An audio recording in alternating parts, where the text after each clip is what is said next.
Ladies and gentlemen, please rise as we welcome the graduating class of 2024.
Please remain standing for the posting of the colors.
Welcome to the 24th commencement of the Kentucky College of Osteopathic Medicine and, for the 5th time, the Kentucky College of Optometry. You may be seated.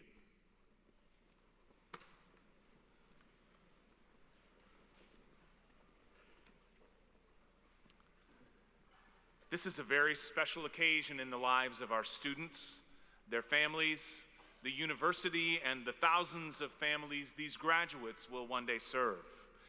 At this ceremony, we will recognize a tremendous group of physician and optometric servants. But even more importantly, we celebrate the more than 2 million people throughout Central Appalachia and beyond who are being served by the alumni of the Kentucky College of Osteopathic Medicine and the Kentucky College of Optometry. This is a great day, and we are pleased and honored that you are present with us this morning. At this time, I would like to invite Morgan E. Peters, KYCO class of 2024, to lead us in the invocation. Please bow your heads for the invocation.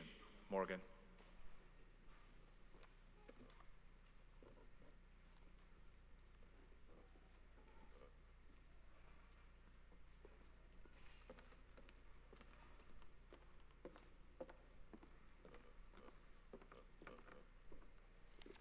Good morning.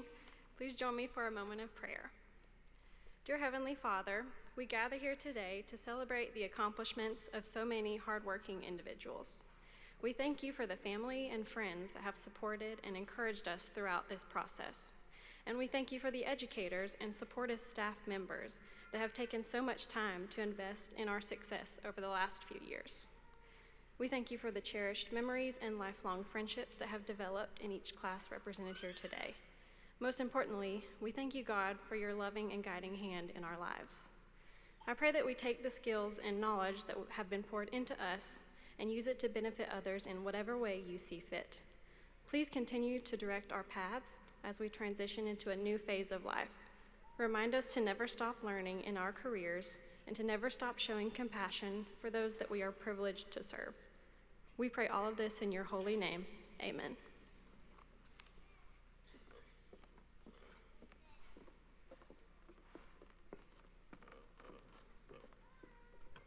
Thank you, Morgan. Good morning. It's wonderful to see everybody this morning. I have the privilege of introducing our platform party and some of our distinguished guests. To my right, to my left, starting off with Dr. Joe Kingery, Dean of the Kentucky College of Osteopathic Medicine. Dr. Renee Reeder, Dean of the Kentucky College of Optometry. Dr. Laura Griffin, Associate Dean of Osteopathic Principles and Practices Integration and Chair of the OPP Department. Dr. Joey Hammond, President of the Kentucky Optometric Association. Dr. Logan Richhart, Trustee and Kentucky College of Optometry alum. To my right, Dr. Burton Webb, University President. Dr. Tim Robinson, our commencement speaker today. Mr. Lynn Parrish, Vice Chairman, University of Pikeville, Board of Trustees. I would like to recognize several groups of individuals who have played a role in our graduates' lives throughout their career here at the university. The first is our group of faculty from our Kentucky College of Optometry. Thank you for your tenacity and grit. We are proud of your accomplishments. The faculty of the Kentucky College of Osteopathic Medicine are also critical. Not only have you supported our medical students, many of you have also taught basic sciences to the students in the Kentucky College of Optometry. Thank you for your willingness to serve. I would like to ask our faculty who are on stage this morning to please stand, and let's congratulate them and thank them for their service.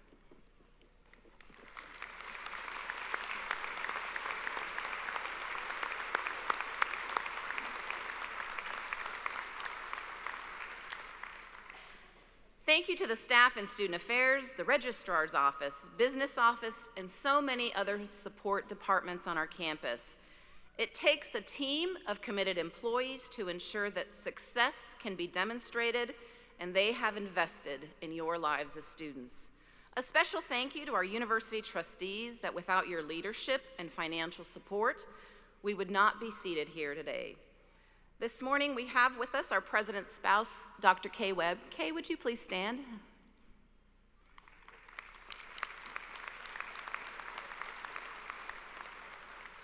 Thank you. And as I came in, I saw the founding dean of the Kentucky College of Optometry, Dr. Mike Bacigalupi, and his wife, Kelly. Mike and Kelly, would you please stand for us to thank you for your service at UPIKE?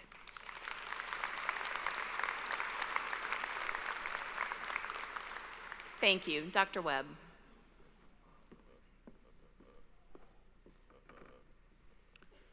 On the inside of the program, you will find a brief history of the university, the mission statements of both the Kentucky College of Osteopathic Medicine and the Kentucky College of Optometry.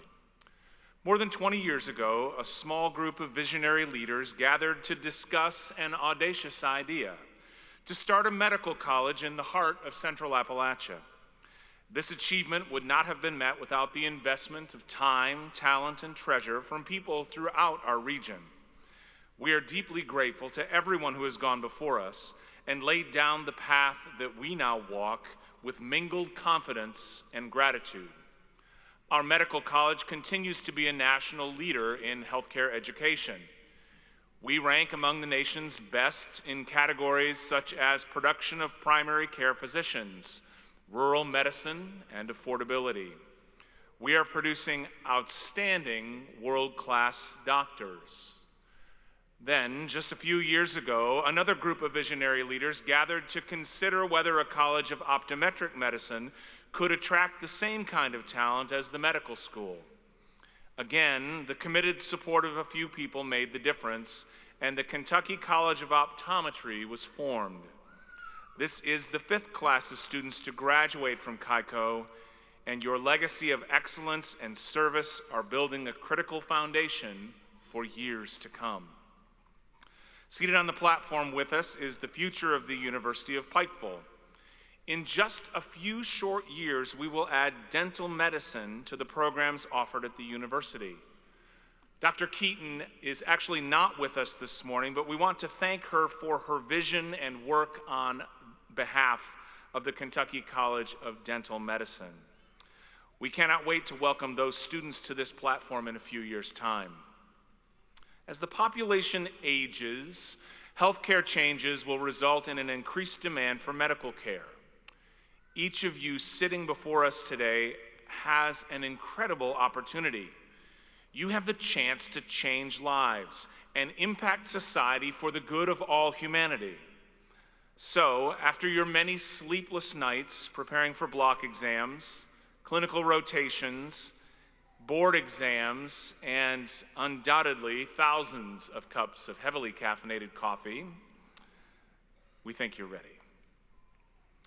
An important part of this ceremony is the hooding of these new physicians and optometrists. As you watch the program for the name of your graduate, be sure to look up to the screen. You will be able to see your student receive their hood just a few moments before their name is called and they walk across the stage. When the time comes, direct your attention to the monitor to see your graduate receive their hood. But what is the significance of the hood? The academic hood was originally a functional garment worn to shield the head of the scholar from the elements.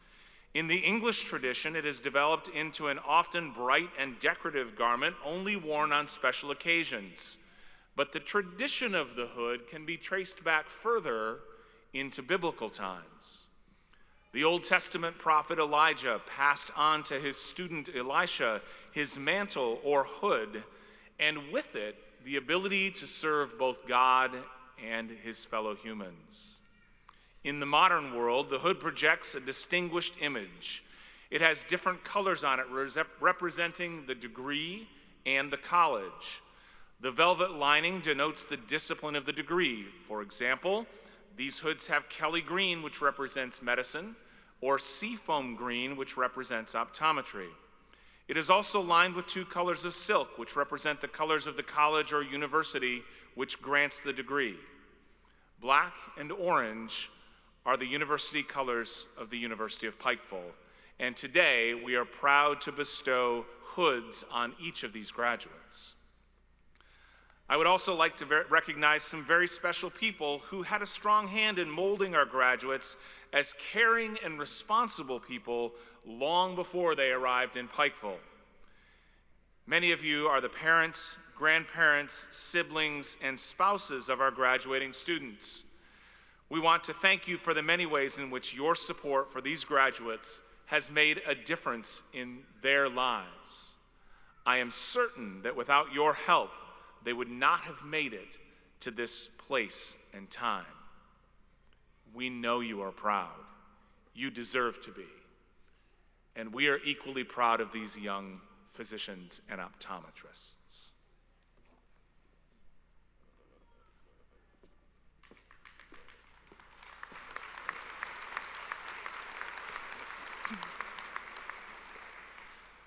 Next, I would like to introduce the Dean of the Kentucky College of Optometry, Dr. Renee Reeder. After a national search, the University of Pikeville selected Dr. Reeder as the next Kentucky College of Optometry Dean. She is an innovative leader who keeps students, our clinical and curriculum experiences, and our innovative scope of practice at the center of what we do. Renee contributes not only to the University of Pikeville, but she is also involved in the community and is widely respected by professional optometric organizations across the country and across the world. Renee and her daughter Rachel are wonderful to UPIKE and our community. Ladies and gentlemen, please help me welcome and join Dr. Renee Reeder, the Dean of the Kentucky College of Optometry.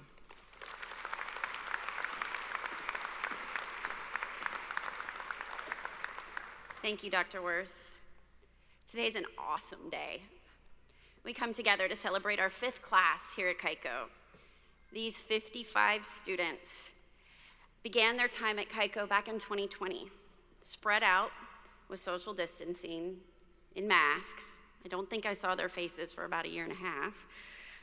You learned all your techniques, masked and gloved, and sanitizing every single little piece of equipment to the point that in contact lens lab, the labels literally peeled off the bins that we were using.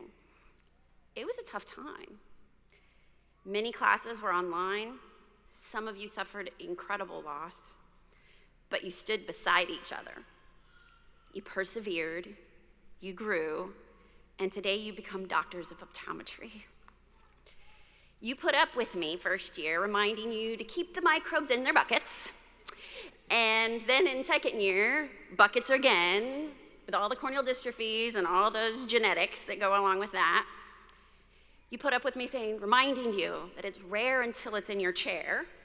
And we discussed how being a good listener and diagnostician could help you not only save eyes, but lives. As third years, you were finally in clinic, and we still struggled with quarantines and trying to figure out ways to keep each of you on track through it all. But again, you persevered. You held strong. Finally, fourth year, no more online, all in person, all clinic, all the time. You've honed your skills. You've cared for patients, more than 107,000 of them. You've battled through boards, beating the national average, and 1/4 of you have distinguished yourselves with residencies. You have developed into the clinicians that you were called to be, a calling to make a difference in patients' lives. You in a profession that is a small one, family of about 48,000 across the country. And you have been trained at the highest scope in the state where it's only the 2nd out of 12 with the expanded therapeutics. As our population ages, there's a great need for your care. The impact you will make is far-reaching. It's been an incredible 4 years, and it's been a privilege to walk with you through the journey. And from class to lab to clinic, and now as your dean. It's hard for me to believe it's been 4 years, and I'm sure you feel the same. In this short window, you have made incredible friendships, and they will be your friends for life. You'll find ways to connect because no one else knows this journey that you've been on better than your classmates. Your classmates aren't the only ones whose shoulders you can lean on. Your faculty and I will still be here for that call, email, or DM about a complex patient, whether it's a lens design question for me, the latest drug question for Dr. Blankenship, or a challenging PEDS case for Dr. Fitz. We're here. We hope you'll come back for alumni events and continuing ed, because you will always be a part of the KYCO family. To our UPIKE family administration and board of trustees, thank you for believing in KYCO and for making us a vision of hope. I am so proud of each and every one of you. You will make a difference. You already are. This profession is so blessed to have you to lead the way. Your patients and your communities will be better for the impact you will have on them. It's time for a new journey to begin. Good luck and Godspeed. Thank you.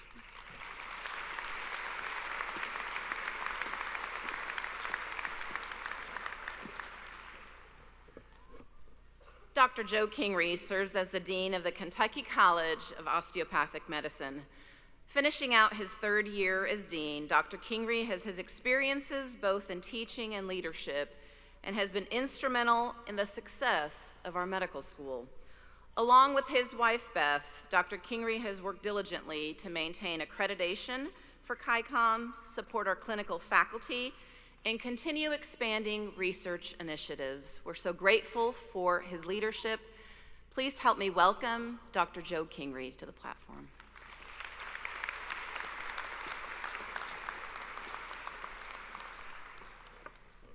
Thank you, Provost Worth. The university is truly fortunate to have such talented leadership in its president, provost, and board of trustees, and to have their support for our College of Osteopathic Medicine.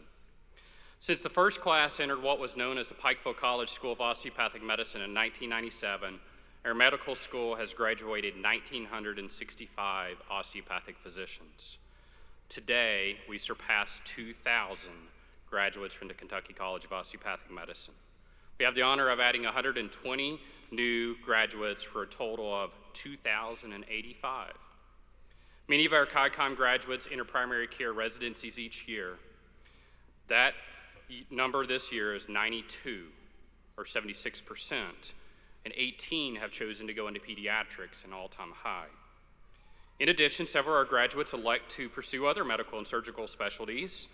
Among them are anesthesiology, general surgery, psychiatry, obstetrics and gynecology, general surgery, diagnostic radiology, ophthalmology, and osteopathic neuromusculoskeletal medicine. Whether entering primary care or another specialty, an impressive percentage of our graduates from KYCOM have chosen to practice in underserved areas. Approximately a third remain in Appalachian regions of the country, and almost a third choose to practice in rural areas across the United States. KYCOM's graduates are fulfilling our mission and keeping the promise made when the doors opened approximately 27 years ago. The osteopathic medical profession was established in the 19th century by Andrew Taylor Still, a visionary Midwestern MD physician.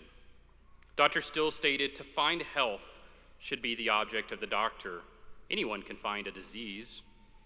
One of my favorite quotes in medicine actually comes from the movie Patch Adams, and it's something I know you have seen in your clinical rotations. You treat a disease, you win, you lose. You treat a person, I guarantee you, you'll win no matter the outcome. KYCOM class of 2024, I extend my heartfelt congratulations to you. Your accomplishments are a testament to your unwavering commitment to excellence, your passion for healing, and your desire to serve others. Each of you has demonstrated the qualities of a true healer, embodying the principles of osteopathic medicine with integrity and empathy. As you embark on the next phase of your journey, I urge you to carry with you the lessons you have learned here.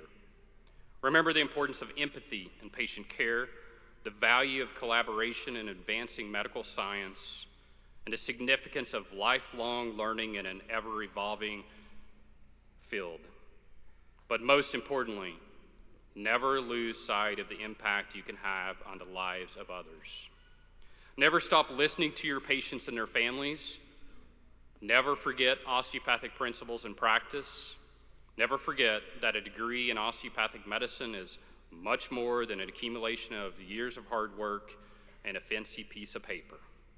It's a covenant, a pledge to respond sincerely to the medical needs of your patients in their entirety as human beings. I ask that you always treat the person no matter what else. As you go forth from here, remember that you're not alone. You are part of a larger community of healers bound together by a shared purpose and a common mission.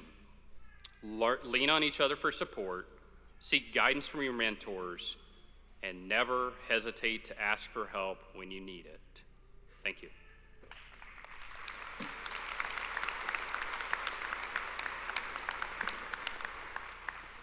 Thank you, Dr. Kingery. It is my pleasure to introduce today's commencement speaker, Dr. Tim Robinson. I first met Tim at the headquarters of his Addiction Recovery Center in Louisa, Kentucky. The first thing that impressed me was the incredible kindness that he shared for those around him. It was a unique form of kindness mingled with passion, and he expressed that for people who were dealing with substance abuse disorder. After graduating from Cumberland College, Tim attended law school at the University of Kentucky before joining the law firm of Hogan and Robinson. Tim has also served for several years as a prosecutor, and it is perhaps this reason for his empathy, and it is in response perhaps both to his time in the prosecutor's office and his own struggles with alcohol addiction. There's a special compassion, I believe, that is formed by both conviction and personal struggle. Today, Tim operates more than 30 addiction recovery centers across Central Appalachia, serving thousands of clients. His service to the overall public health of Appalachia is why we have asked him to come and speak to you today. Therefore, it is my great pleasure to introduce to you Dr. Tim Robinson.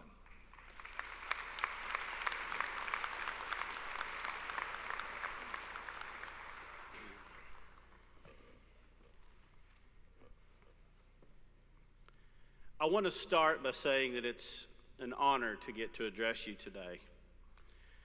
I appreciate this university's good president and my friend, Dr. Burton Webb, for asking me to participate today.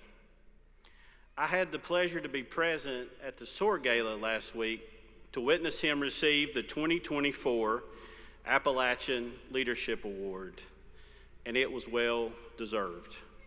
The University of Pikeville and our region is greatly benefited from your leadership, Dr. Webb. I appreciate this opportunity to talk to future medical leaders and graduates of this incredible Kentucky Christian University. I'm going to start today with a bold statement. If you hear me, it may help you overcome struggles in life that I have overcome and find the secret to living an abundant, joy-filled life. The bold statement, you, even in this room, even with all your accomplishments today, may be in poverty. I want to help inspire you specifically to overcome this personal poverty and live your God-given purpose and destiny. You may be asking, why does this guy think I have personal poverty? I hope to convince you that most likely you may be living in some sort of poverty. For some of you, it might be financial and social poverty. For others, it might be spiritual poverty. And for many, it might be purpose poverty. What makes me think I can tell you about all these aspects of poverty? Well, first, let me tell you my story. Before I do, let me say, you should be proud of yourself today. And this graduation should be a celebration. Not very many people ever have achieved the academic accomplishments that you all have today in this room. There may be multi-generational medical professionals in this class, and some of you may be first-generation college graduates. I was born in a home that didn't have indoor plumbing in the most rural part of Martin County, which borders this county to the north, and where in April of 1964, 60 years ago last week, Lyndon Johnson launched the War on Poverty, because at the time it was the poorest county in the nation. The place where I was born, Pigeon Roost, was the poorest part of the poorest county. No one in my family had ever gone to college. Most of my family were coal miners and dirt farmers on both sides. Education wasn't one of those things that seemed attainable, especially higher education. All four of my grandparents dropped out of school by 8th grade, and my mom was the only one of her 14 siblings to graduate high school. I was born into financial poverty, but God sent someone to change my trajectory. Right as I was starting high school, a local banker, Mike Duncan, called my dad and asked him to bring me to his office to meet me. In that meeting, he told me he saw a lot of potential in me and that he wanted to mentor me. That meeting that day started a mentoring relationship that continues today for now almost 35 years. He helped me to see my potential, and he encouraged me to consider going to Cumberland College, where he graduated from, and convinced me to spend the summer of my junior year of high school at Cumberland taking classes in their Summer Scholars program. That experience and his support and encouragement helped me to leave Martin County and finish a bachelor's degree and then a law degree. When I graduated from college, it was a historic day in my family tree. It was a historic day in breaking years of the generational poverty of lack of education. Then when I went on to graduate from the University of Kentucky College of Law, it broke another educational glass ceiling in a poor family that never dreamed about becoming professionals. That day, like you, I was excited. I was proud of myself. My family was proud. They were proud, and I thought my education would launch me into a career in law, which would provide the things that I thought would make me happy and get me out of poverty. The next chapter of my story confirms what Indian economist and philosopher Amartya Sen said. Poverty is not just a lack of money. It's not having the capability to realize one's full potential as a human being. After passing the Kentucky bar exam, I worked in economic development before joining a small town law practice and working with my law partner as an assistant prosecutor. Most people thought I was living the American dream, but behind the scenes, I was living a hellish life as a raging alcoholic. It was hidden from my family because I was not a person who drank in high school, and I was not a partier. For me, my first experimentation with alcohol came late in my college years. But the first time I drank alcohol, I found what I thought my life had been missing, or at least what I thought was the void. I was an occasional binge drinker at parties with my friends until the summer before I started law school. That summer, we found out that my mom, who was 42 at the time, had terminal lung cancer. She wouldn't let me delay starting or drop out of law school, so I drove back and forth from Inez to Lexington on the weekends. As she regressed, my alcoholism progressed, and by the time she passed away in the second semester of law school, alcohol had become what I turned to cope with all the stress. The academic stress of law school, the stress of coming from poverty and feel like I didn't belong, that I was an imposter rubbing shoulders with so many who were from wealthy and multi-generation professionals. With the great stress of watching my mom die slowly each weekend as cancer wasted away her life. With the suffocating stress, I justified my heavy drinking and told myself that once Mom passed away and I made it through my first year of law school, then I wouldn't drink as much. The drinking didn't stop. It got worse. I finished law school, passed the bar, even after drinking a half a gallon of bourbon the night before each test day. I couldn't even stay sober to take the biggest test of my life. My alcoholism just kept getting worse. Addiction always gets worse because alcohol and drug abuse impairs our coping mechanisms, and they break down. With tolerance that builds and diminishing coping skills, we require even more, whether it's alcohol or speed or cocaine or pills. And for a season it works until it doesn't, and it crashes our lives. No one except my drinking buddies saw my coming crash. My life from the outside had the characteristics that I wasn't living in poverty anymore. I had a six-figure income. I had a house with a pool in the nicest subdivision in my town. I had a new loaded SUV, a pretty girl that I thought I wanted to be with forever. I had all the things that someone born into poverty would need to escape poverty. But at night, I was crying myself to sleep and drinking myself to death. The alcohol use started out as a way to cope with my mom dying and ended up being something that was not only controlling, but wrecking my life, causing financial problems, causing relationship problems, isolating me from family. And I was in such a bad place that I was considering ending my own pain and suffering by taking my own life.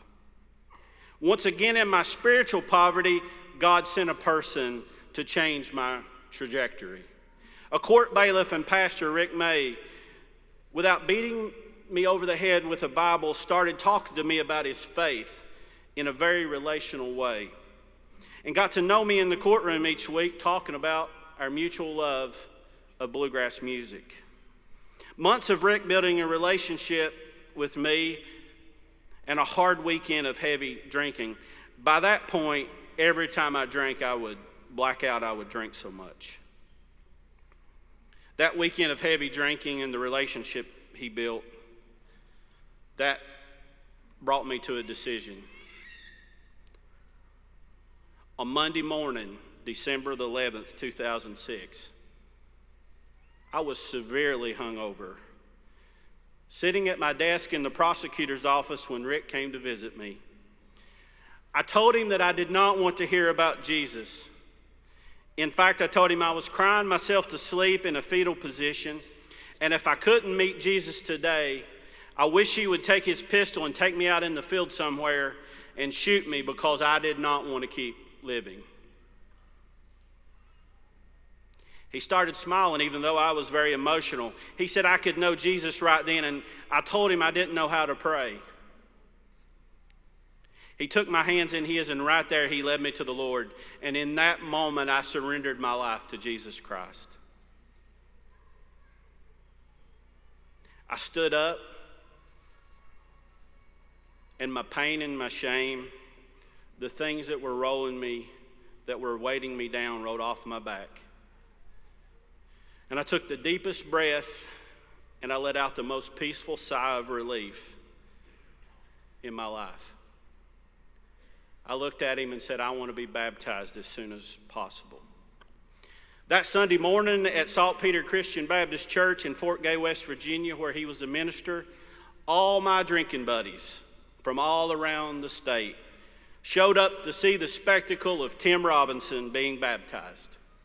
They were sure from that Sunday morning to Friday night I'd be back in the bars. That was 17 years ago, and I've been sober, and I've been following Jesus Christ as my Lord and Savior ever since.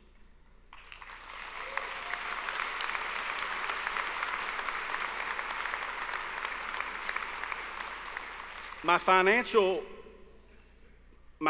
poverty coming to an end didn't give me the life I wanted, because spiritual poverty can't be overcome with education. It can't be overcome with money or titles or degrees or possessions. A relationship with God was what was missing in my life. I didn't need religion. I grew up with religious people, but I needed a relationship with God. The greatest obstacle to overcoming my spiritual poverty was that I thought Christianity and moralistic religion were the same thing. My church upbringing drove me away because a relationship with Him wasn't the focus. The other obstacle was that I thought I was self-sufficient. I didn't want the God of my youth as I understood Him, and I also didn't believe I needed Him. See, you may be like me and think that you don't need Him in your life. So far, being self-sufficient may be working. You're bright and you're smart and you've accomplished everything you've ever wanted to accomplish so far. No doubt this room is full of valedictorians and governor scholars and 30-plus ACT scores. And everyone in this room is going to have a career that will allow you to earn in the top 1% in most communities.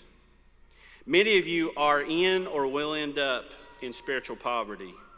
I was, whether that's addiction or thinking that you can live life without God.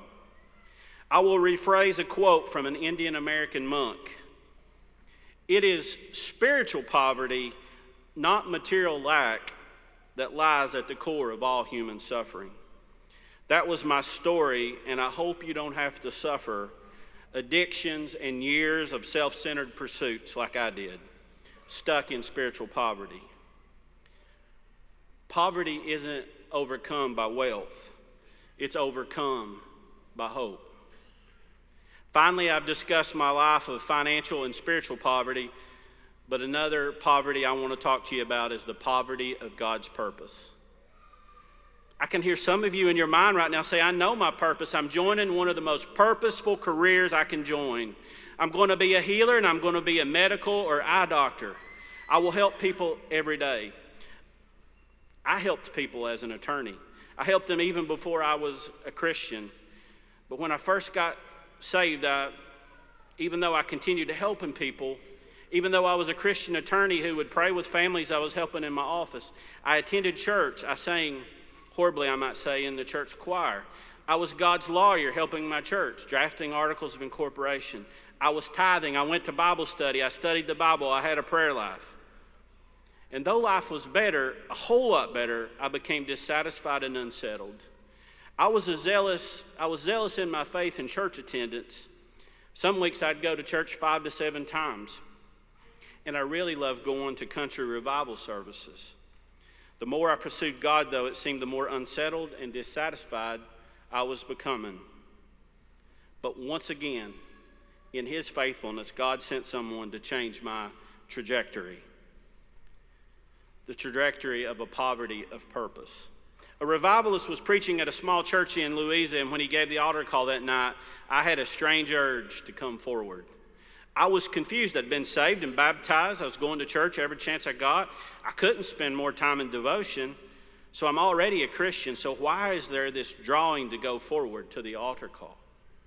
I convinced myself the final altar call he wasn't making wasn't for me. But then he spun around and said something that I knew was from God. He didn't know me, I didn't know him. That was the first time I ever met him. But he looked down that aisle and said, "This week when someone here is walking the halls of the courthouse, they will regret not coming to this altar." When I heard that, I jumped up and I went running to the altar. And when the preacher asked what he could pray for me, I said, without even thinking what was coming out of my mouth, "I want to give my whole life to God. I want my whole life to be about His purpose for me. I surrender it all for His purpose." He and other ministers gathered around me and put their hands on me. Theologically, I don't know what happened, but I felt this manifest power of God, and I surrendered my life to His purpose in that very moment. He knew I surrendered all, and I knew that I'd surrendered all. And I knew from that moment He would use me for His purpose and not mine. That was March of 2008.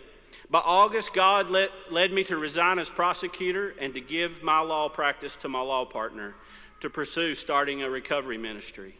On November 3rd, 2008, I woke up unemployed, and I had abandoned my plan and quit my career, and now my life was for His purpose. All we started with was my wife's great-grandmother's desk, the computer from my law office that I'd taken with me, and a $99 ugly Office Max desk chair. Someone asked me, what did I do that first day? They said, "Tim, did you Google how to start a drug rehab?" I replied, "No, Google wasn't a thing back then. I searched Yahoo on how to start a rehab." Were the coming months and years easy as I surrendered my life to God's purpose? No, life actually got a lot harder. 2 years in, we still hadn't opened a center. All of our savings were gone. Our house equity was gone. My house was on brink of foreclosure. I had my new SUV I was so proud of that I bought as a new attorney, repossessed. We had our son and didn't have health insurance, and we had to go to a free clinic. We rolled change to buy diapers and formula. We ate a lot of soup, beans, and cornbread. So, Tim, are you telling me you were back in poverty? No, not one day was poverty my reality. I might not have had money, but I wasn't in poverty. Some would ask me how I was doing with financial problems and how things were, and I'd reply that I loved what I was doing. I just wish God would give me a paycheck at some point to do it. I prayed a lot, and I tried quitting several times, but each time God would build my faith just enough to keep going. The last time I quit, God told me I wasn't approaching things the way He intended. As a volunteer, as a grassroots ministry, He told me in prayer to find how drug recovery was happening in other places. Once again, God sent someone to change my trajectory when He brought us a consultant, Linda Potier from Florida, to help us transition from a faith-based recovery house to a treatment center. That changed everything. We finally had funding to hire staff. I finally got a paycheck, and I wasn't a volunteer anymore. We were one of the first treatment centers in Kentucky to accept private insurance and became the first residential center in our state to admit a Medicaid patient in January of 2015. We were first because when the decision was made to accept Medicaid and help our poorest neighbors, God told us to pursue it immediately and that was our call. And so we were the first in line to get a license. That first admission was in 2015. This year, our organization, Addiction Recovery Care, will surpass the 75,000 persons served milestone. We're one of the largest addiction treatment companies in the eastern United States. We today have 35 facilities across Kentucky and will soon open facilities in Virginia and Ohio. I get the pleasure to lead a company that will soon have 1,500 employees. In addition to our addiction treatment facilities, we operate rural health clinics, a laboratory, a pharmacy, homeless outreach and shelters, a world-class infectious disease program, and in November of 2023, we opened our first psychiatric hospital near Ashland, Kentucky. On top of being one of the most comprehensive behavioral health systems in Appalachia, we launched a vocational rehabilitation program that has grown into an accredited college that will admit over 500 students in the next calendar year, many graduates of our recovery centers. Finally, those same students get an opportunity to learn and earn in more than a dozen social enterprises, including a welding fabrication shop, an auto and collision shop, catering service, restaurants, construction company, retail stores, lawn and landscape service, a recording studio, a professional theater, an events business, a farm, and soon to be a food innovation center. Along the way, we've been named a national best practice in taking someone from poverty to employment by the federal UHS Health and Human Services Department, and selected as the first and only provider to win the top award in the field of addiction recovery, the Beacon of Hope Award, at a gathering of over 4,000 addiction professionals from around the world. There are other recognitions and awards, and I don't list them to pat myself on the back or bring attention. My intent is to show you what God can do if you surrender your life to Him and pursue His purpose for your life. In closing, class, some of you all are in poverty. You may be coming out of financial poverty. You may find yourself in spiritual poverty, whether being trapped or about to be trapped in addiction. Or you may be serving as your own self-sufficient God. You may know Him and are trying to figure out where He fits in your coming career. You may be asking what surrendering your vocation to Him looks like. Here's what I can tell you. I'm not in poverty anymore. I lead a wonderful life full of joy and God's purpose, and you can too. You just have to pursue Him and surrender to Him, and as you do, I know that you all will have a platform to change lives. You'll be someone kids like me growing up in small towns look up to, and every day your encounters with patients will give you a chance to change someone's life. My entire story I have told today had a theme. Each time I was stuck in poverty, God sent someone to change my trajectory. Mike Duncan was sent by God as my mentor to inspire me to get an education and escape my financial poverty. My pastor, Rick May, was sent by God to lead me to Christ, to escape my spiritual poverty. Another preacher at a revival service was sent by God to urge me to surrender my life to God's purpose, helping me go from a purpose poverty to today I live God's destiny for my life. When that purpose was stalling, God sent a consultant to change the trajectory of our organization. You will get to be in your life someone that God can use to change the trajectory of someone else's life. Poverty is defeated by those that God uses to change the trajectory of other people's lives.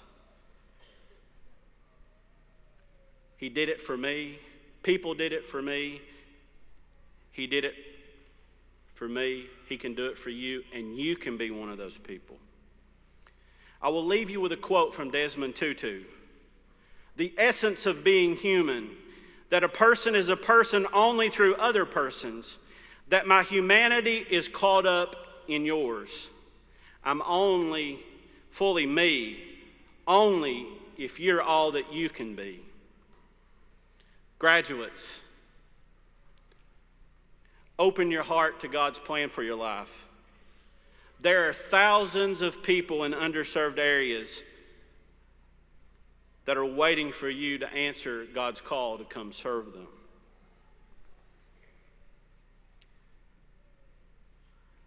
Congratulations. It's been an honor to get to address you today.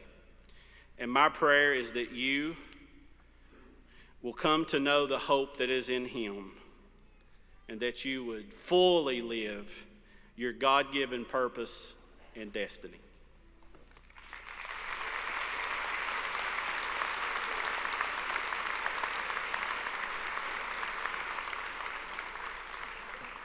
Thank you, Dr. Robinson. Inspiring words. We appreciate that today. The doctoral degree represents the highest level of learning recognized by the Academy. Under extraordinary circumstances, when an individual demonstrates a high level of accomplishment and service, the Academy bestows upon that individual its highest level of recognition for public service, and that is the honorary doctorate. We believe that Dr. Tim Robinson represents this highest level of achievement, and we are proud to recognize him today.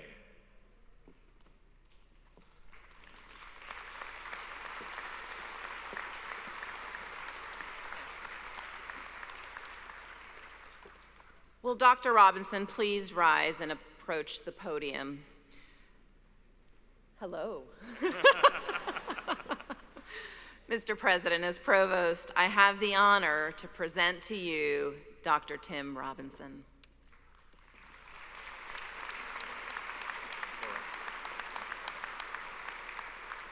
Dr. Robinson, in recognition of your outstanding leadership of the Addiction Recovery Centers, in honor of your personal commitment to improving the health and well-being of the people with substance abuse disorder and their families, and in gratitude for your lifetime of service dedicated to improving the public health outcomes for people throughout Central Appalachia, the faculty and Board of Trustees of the University of Pikeville bestow upon you this honorary degree. Therefore, Dr. Robinson, by the authority vested in me by the Board of Trustees of the University of Pikeville, I hereby confer upon you the honorary degree Doctor of Humane Letters, honoris causa.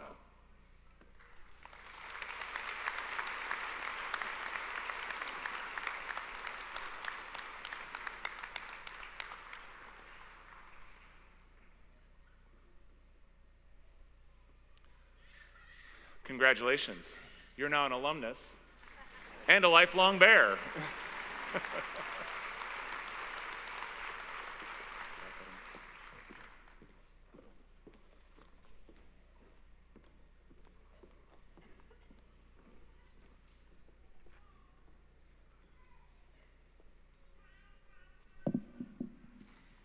Mr. President, I have the honor to bring to your attention the members of the Kentucky College of Optometry class of 2024 and the Kentucky College of Osteopathic Medicine class of 2024, who are candidates for their respective degrees. I hereby certify that these candidates have met all of the requirements established by the faculty for the degree which the university awards and have been recommended by the faculty and approved by the Board of Trustees.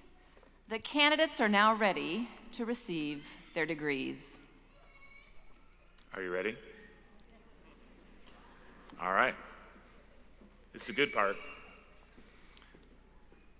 By the authority vested in me by the Board of Trustees of the University of Pikeville, I hereby confer upon each of you the degree to which you have labored so long. The Doctor of Optometry or the Doctor of Osteopathic Medicine, together with all the rights, privileges, and responsibilities appertaining thereto. You are now officially graduates of the University of Pikeville. Congratulations.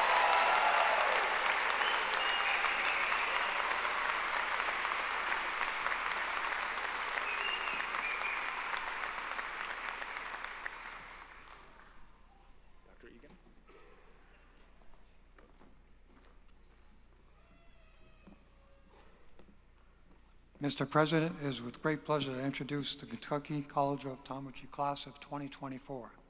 Graduates, please rise and come to the stage.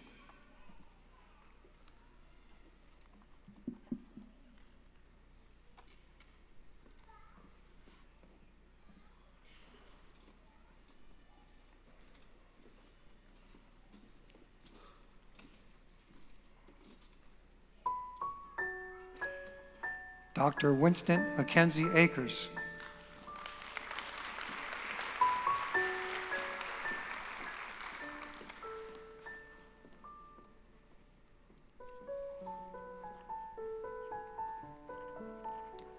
Dr. Joshua C. Arnett.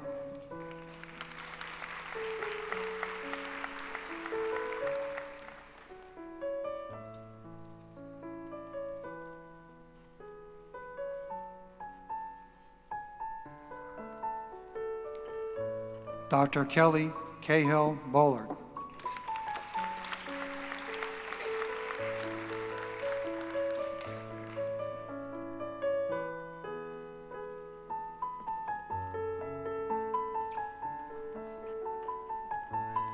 Dr. Carrie Graham Burris.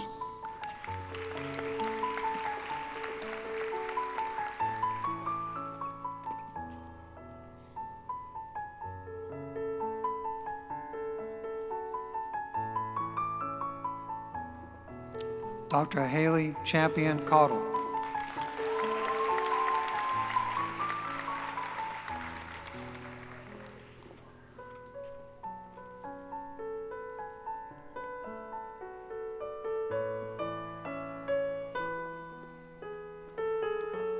Dr. Jalen Thomas Cook.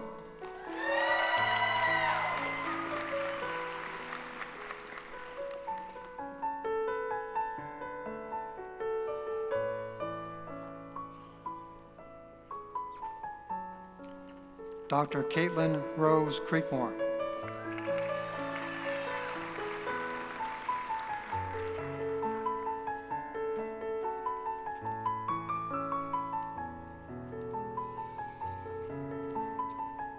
Dr. Zachary Killen Day.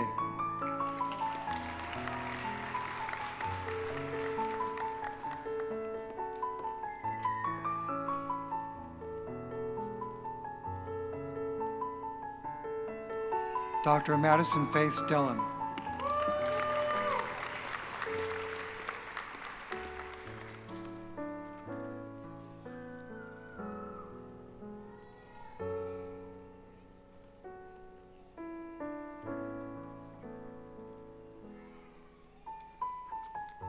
Dr. Charles A. Dotson III.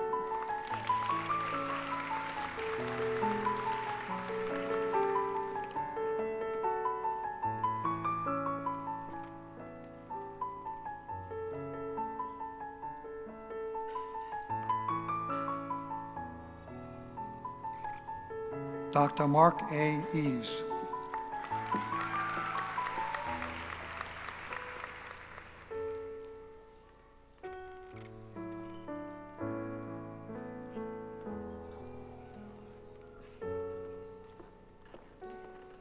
Dr. Joshua Allen Elam.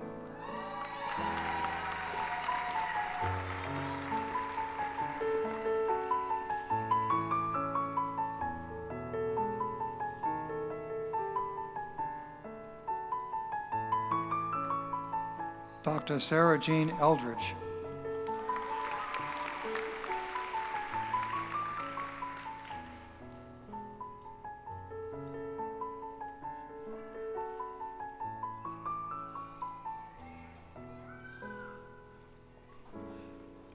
Dr. Murray Cuthbert Faulkner III.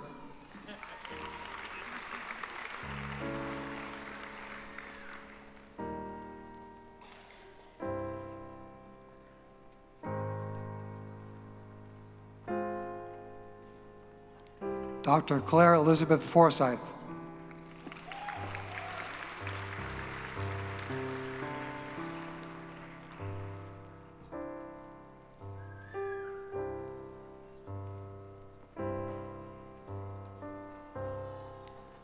Dr. Joshua D. Griffith.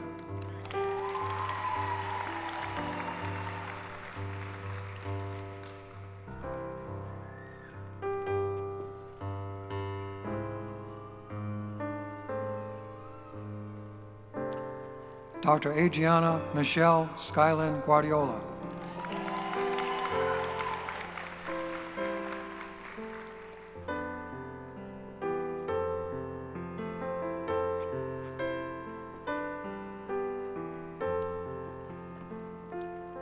Dr. Courtney Karen Hansel.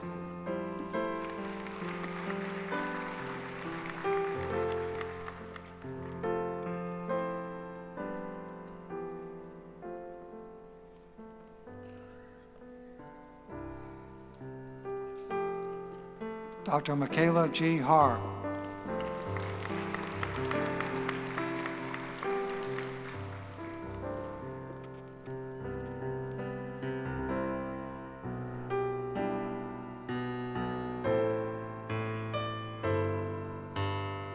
Dr. Lauren Michelle Heitkamp.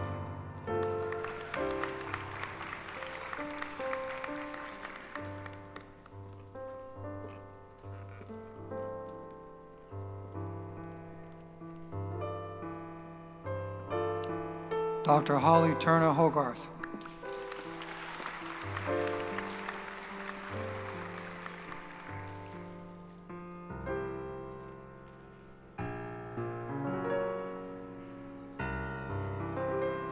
Dr. Haley Jo Horner.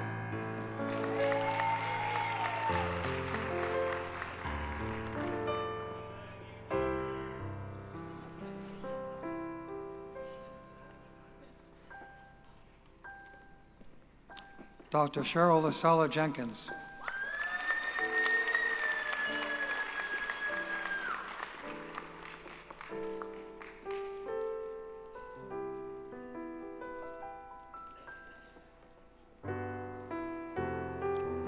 Dr. Swetha Jinka.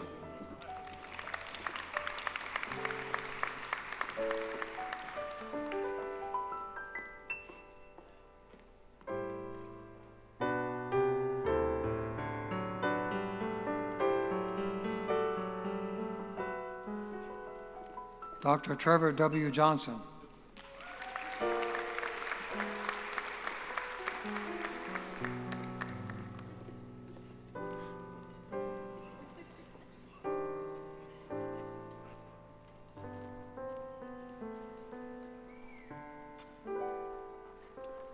Dr. Tawny Marie Justice.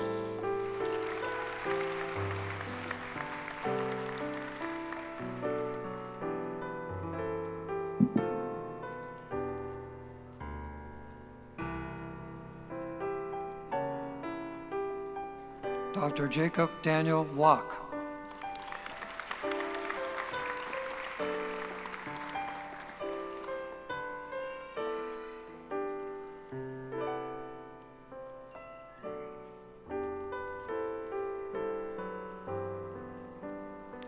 Dr. Casey L. Manning.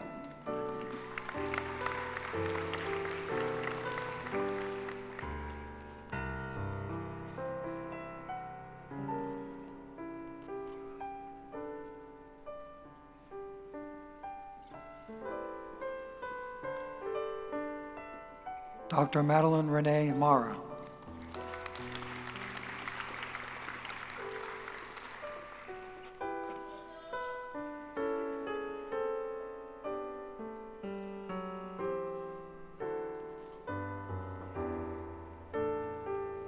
Dr. Hannah Elizabeth Massengale.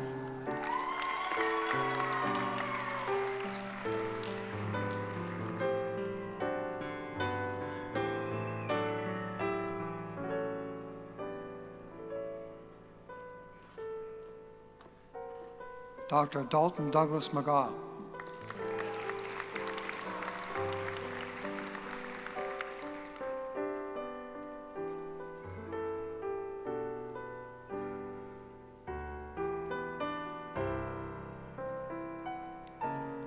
Dr. Savannah McKaylin Meyer.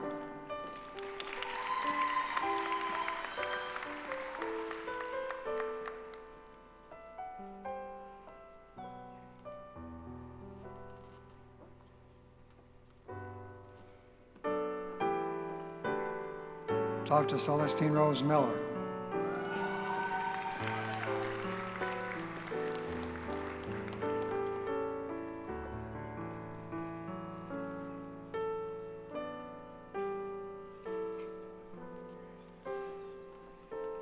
Dr. Sarah F. Milliken.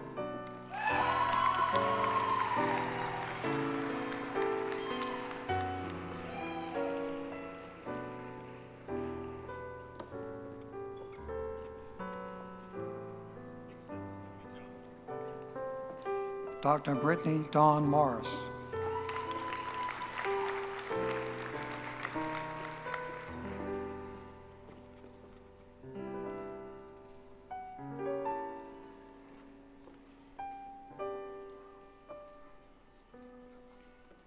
Dr. Caroline Shalani Posse.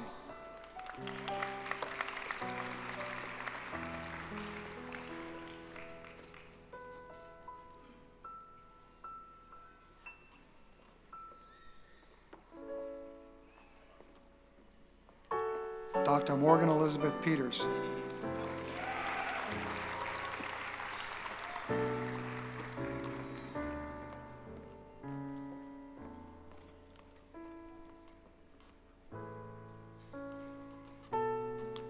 Dr. Allison L. Petty.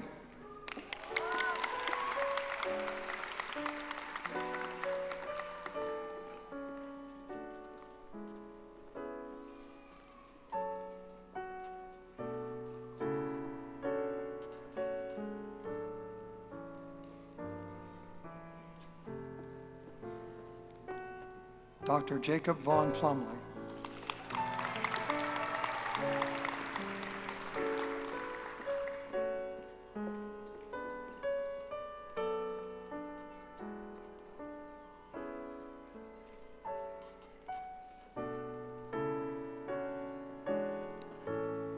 Dr. Luke Allen Roten. He'll be hooded by Dr. Maddie Roten. This is our first graduation. She didn't make it to 2020 because of COVID.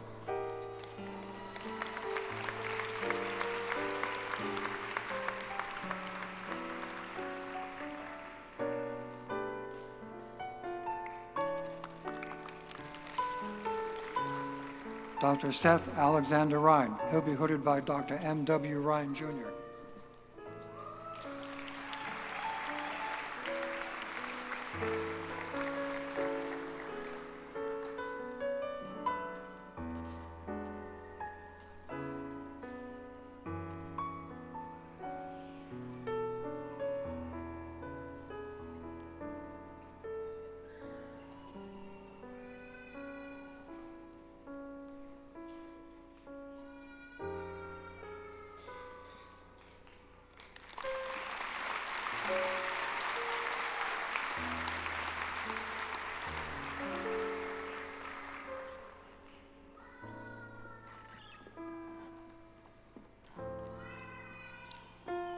Dr. Joshua Allen Russell.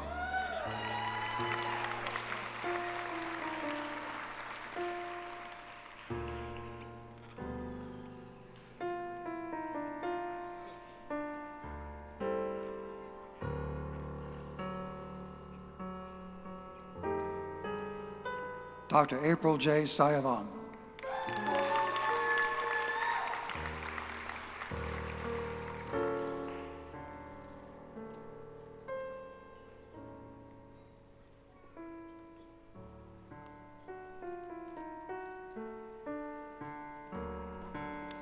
Dr. Kendall Jade Shookman. She'll be hooded by Dr. Robert Lawver.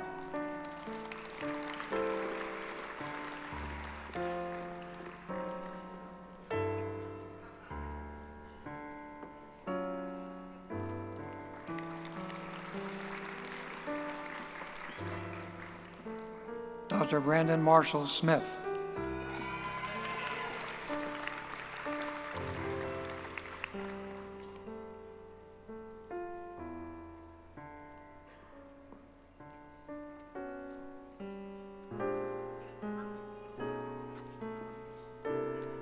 Dr. Elizabeth A. Smith.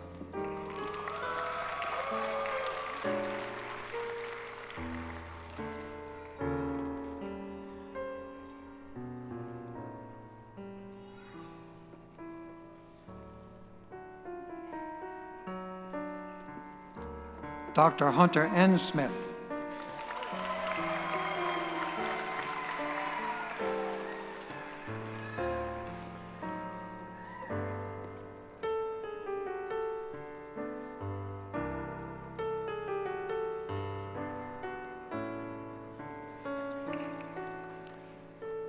Dr. Sarah Ann Smith.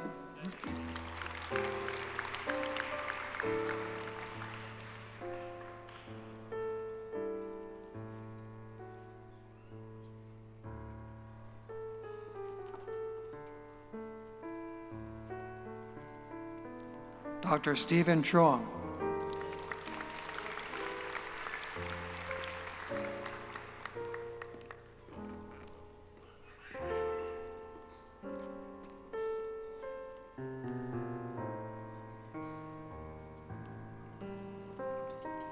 Dr. Nicholas Peter Virgos. He'll be hooded by Dr. Peter Virgos.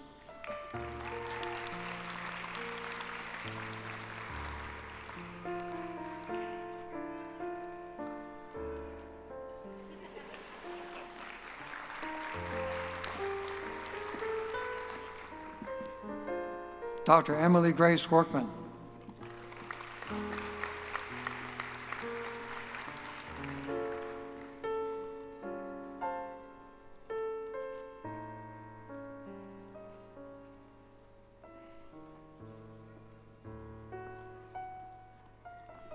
Dr. Jacob C. Yates.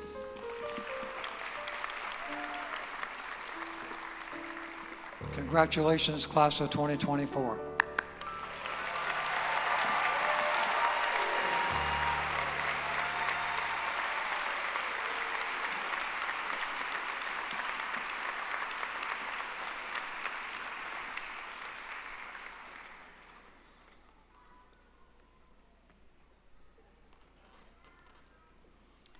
Mr. President, it is with great pleasure that I introduce the Kentucky College of Osteopathic Medicine class of 2024. Graduates, please rise and come to the stage.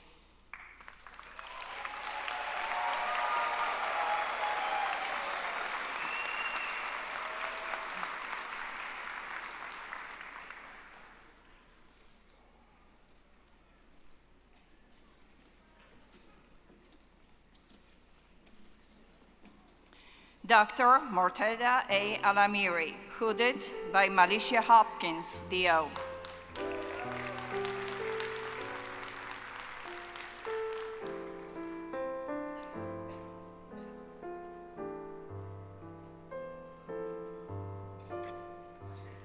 Dr. Achilles Matthew Alexander,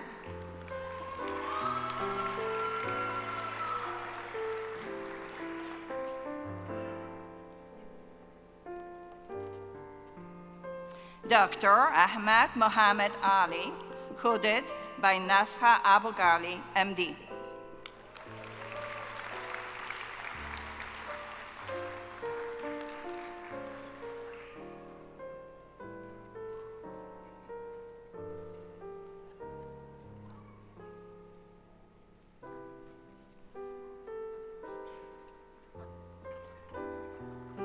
Dr. Colton Louis Hamburger,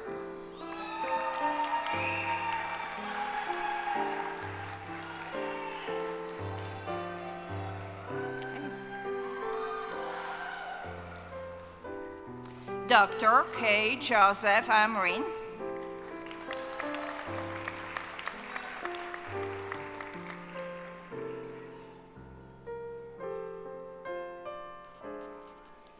Dr. Hamza Ahmed Ashfaq, hooded by Muhammad Ashfaq, MD.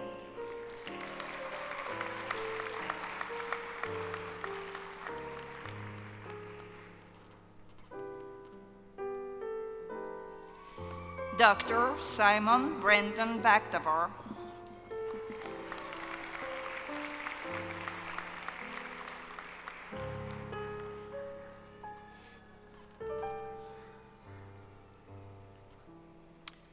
Dr. Aisha Abdul Rahman Bagia,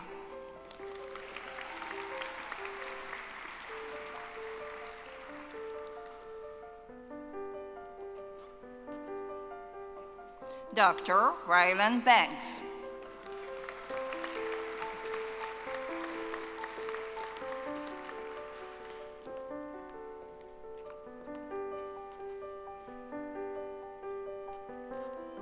Dr. Erica Sue Bell,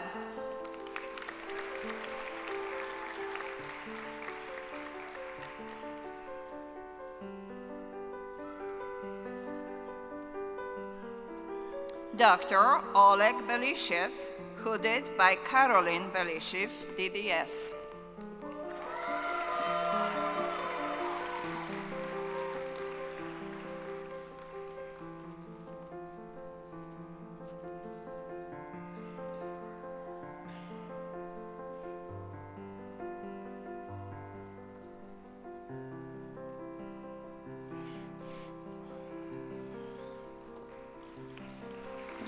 Dr. Brooke Marie Benjamin,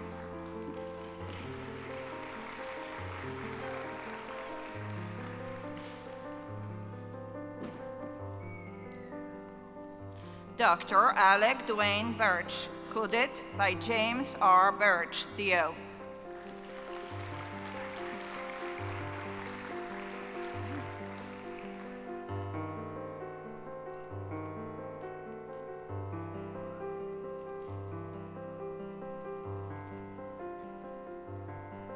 Dr. Andrew Michael Bixler, hooded by G. Michael Bixler, MD.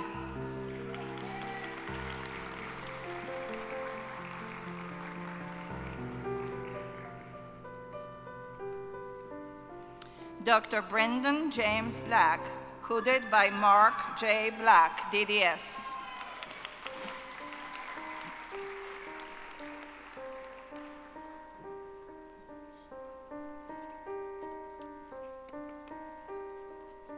Dr. Caleb Brennan Bowen,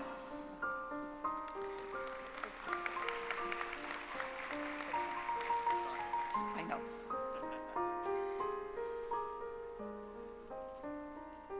Dr. Fisnik Sake, hooded by Fatyon Sake, JD.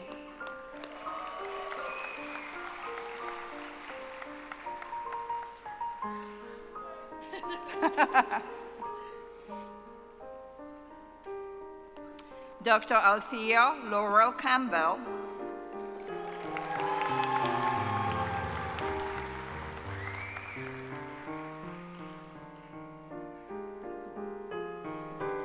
Dr. Savannah Page Carthy, hooded by Joshua Carthy, MD.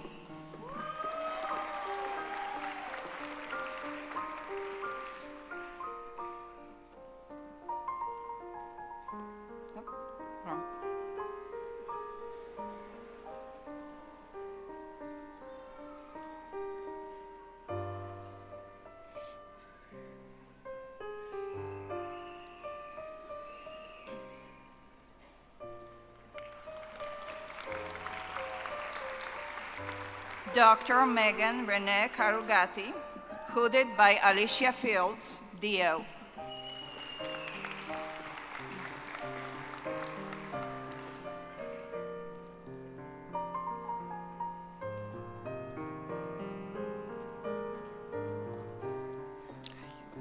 Dr. Callie Nicole Cato.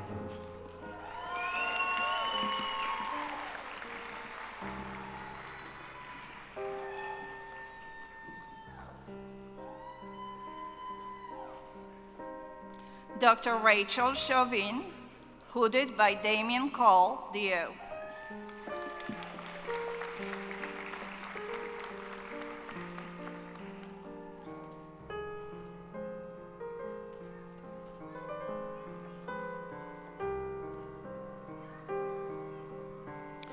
Dr. Bharath Vamsi Chitrala, hooded by Ty Sletton, MD.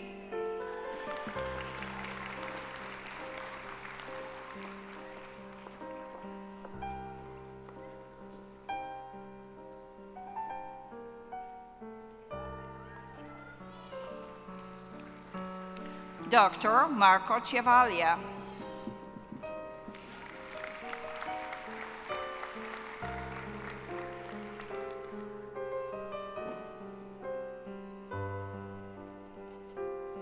Dr. Zachary Aaron Combs.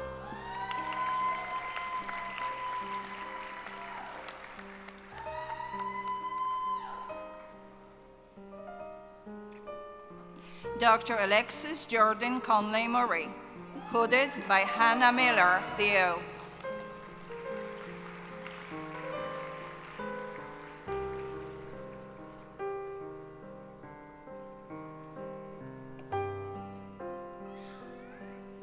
Dr. Dia Das, hooded by Bimman Das, PhD.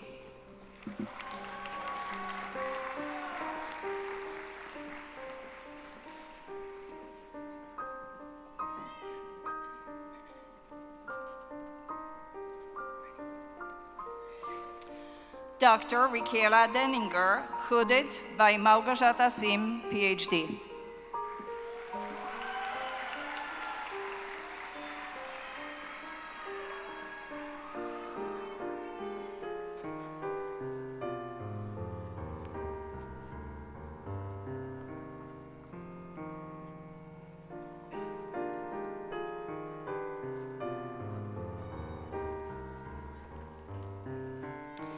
Dr. Emily May Drain,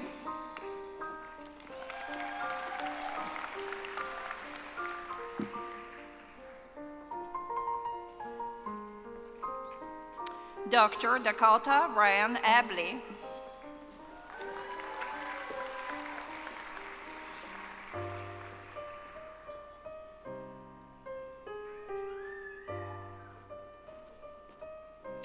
Dr. Austin Wayne Auswick,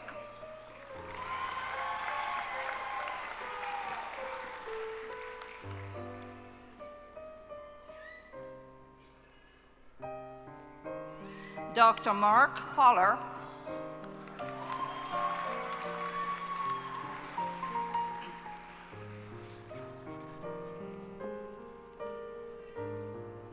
Dr. Jennifer Hart Foley, hooded by Candy Griffey, DO.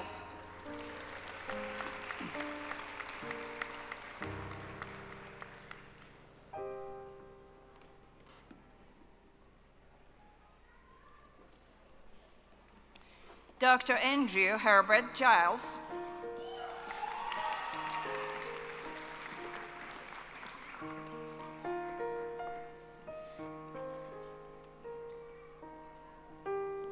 Dr. Daniel Iris Goodman, hooded by Dale Allen Goodman, MD.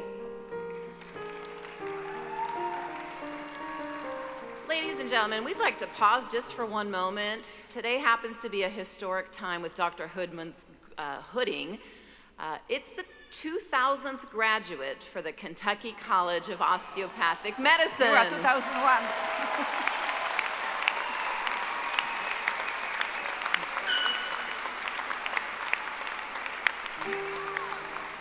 Thank you. KYCOM is starting its 25th year as we celebrate history and legacy and faculty. Thank you so much for celebrating with us. Dr. Olivia Marie Villa Groves.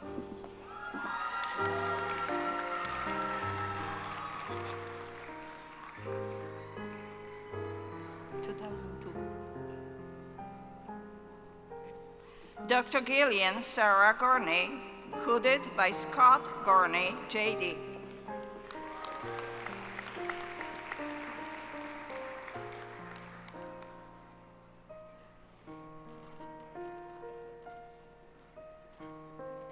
Dr. Samantha Jo Hamilton, hooded by Ian Keith, DO.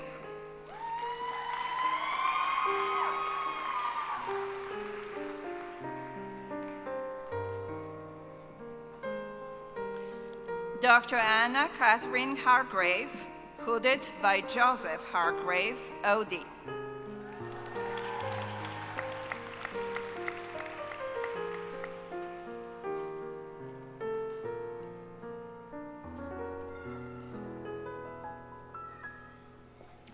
Dr. Mohammed Jafar Hashim, hooded by Jafar Jawad, MD.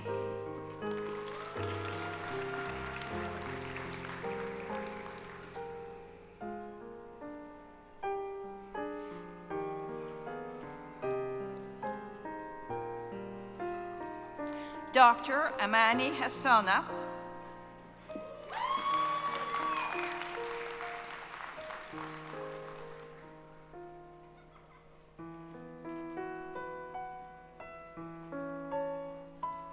Dr. Colin Reese Hathorn,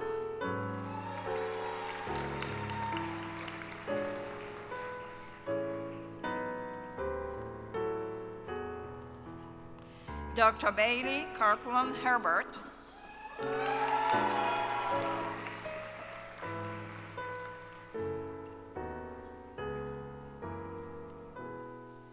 Dr. Megan Claire Hennon,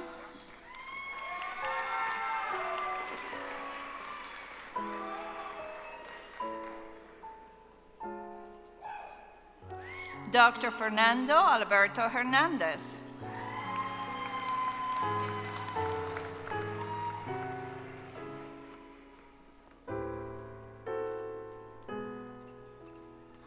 Dr. Christine Ann Herrera,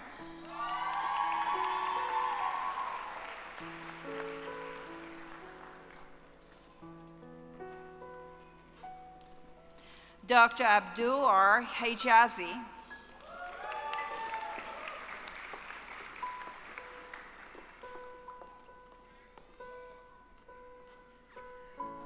Dr. Elizabeth Mary Hollis, hooded by Michael Carnes, D.O.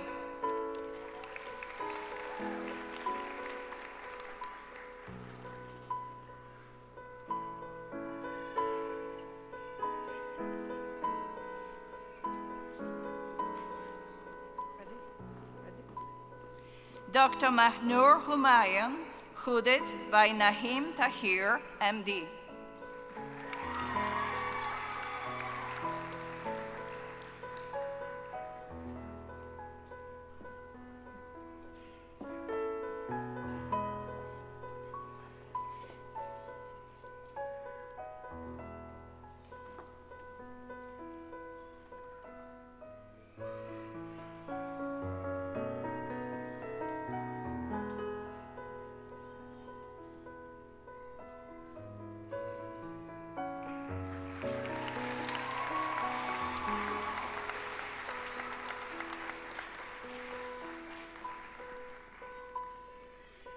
Dr. Nashir Askar Hussain, hooded by Shabar Hussain, MD.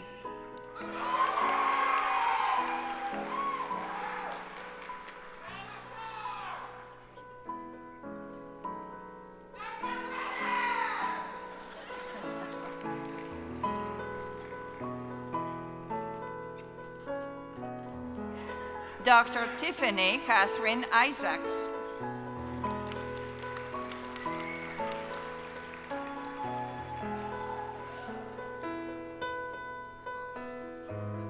Dr. Jordan Lee Jones.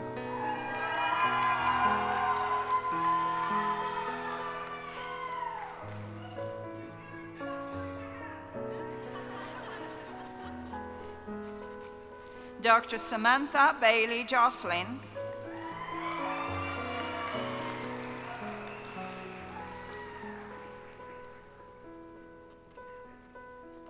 Dr. Andrea Lynn Justice.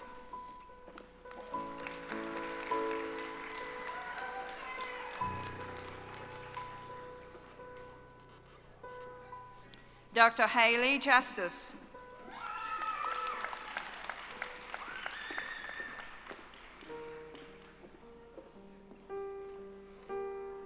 Dr. Nathan Vincent Kaufman, hooded by Steve Kaufman, D.O.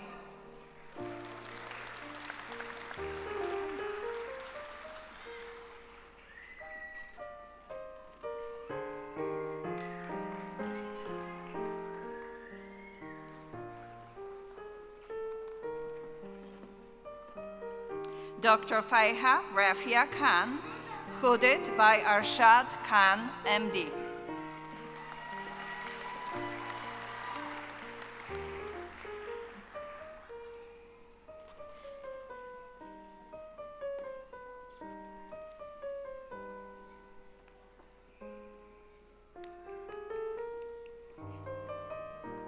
Dr. Rachel Elizabeth Cook, hooded by Jennifer Cook, PhD.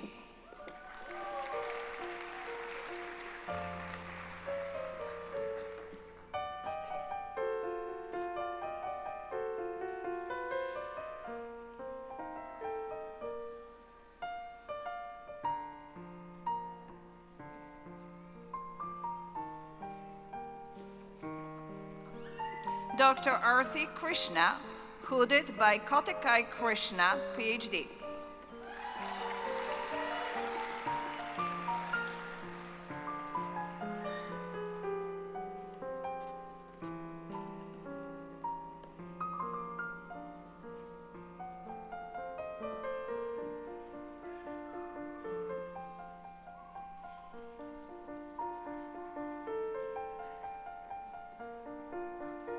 Dr. Eric Andrew Ligotsky.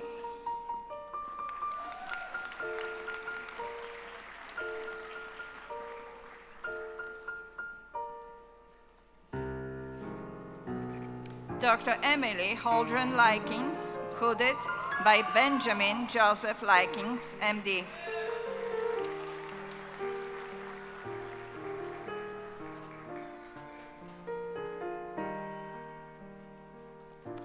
Dr. Bjorn Alan Long, hooded by Lindy Nettleton, D.O.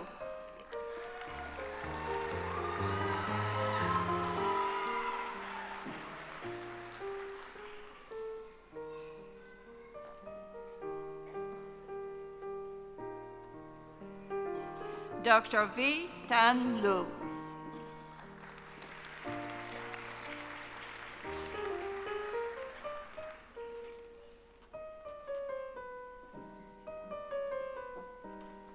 Dr. Deepa Manda, hooded by Divya Manda, MD.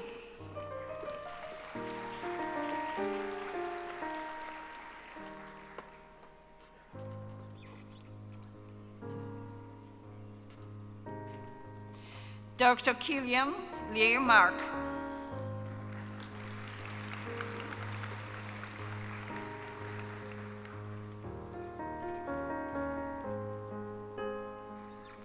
Dr. Joshua Eric Martin.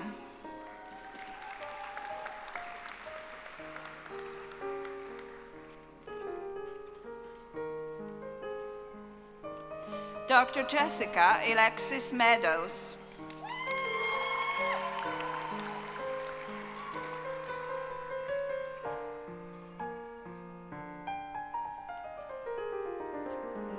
Dr. Raven J. Melson.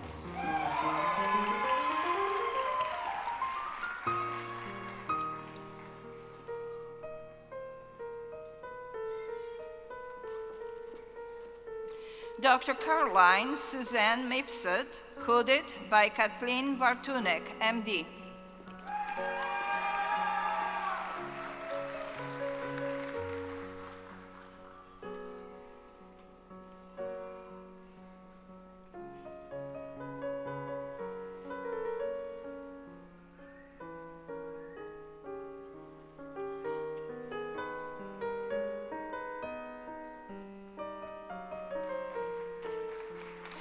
Dr. Jacob Wilbur Miller.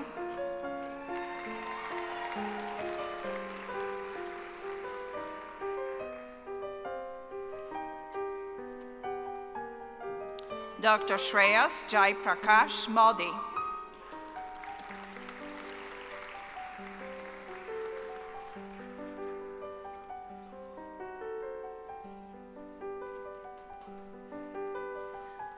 Dr. Ayer Ayman Mohammed, hooded by Jihan Ibrahim, MD.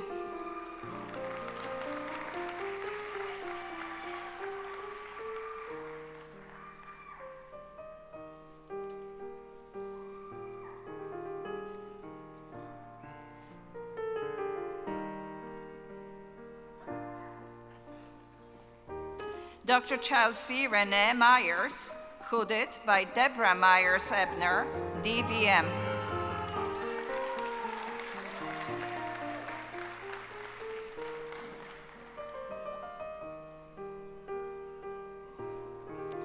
Congratulations.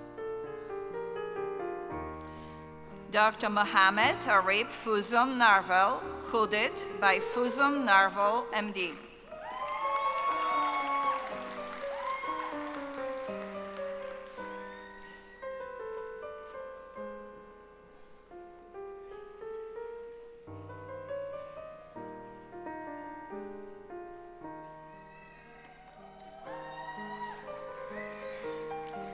Dr. Taylor Ian Wynn.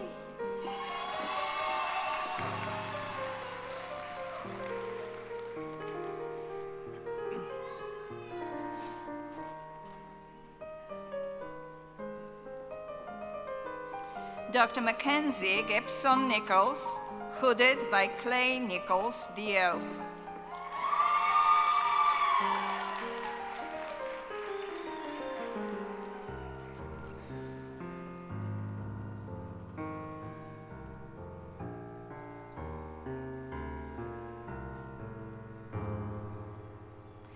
Dr. Elizabeth Ann O'Connor.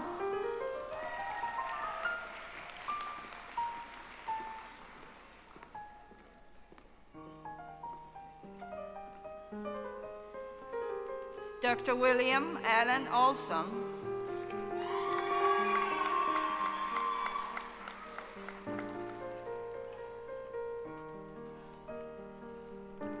Dr. John Bernard Page.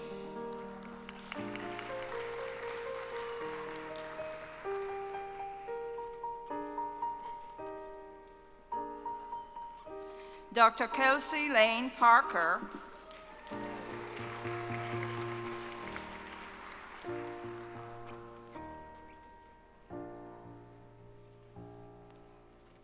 Dr. J. Shailesh Patel.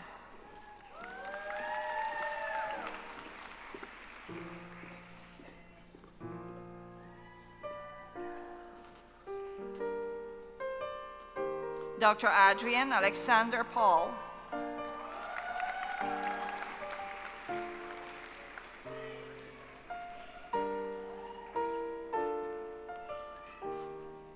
Dr. Megan Ruth Pitch.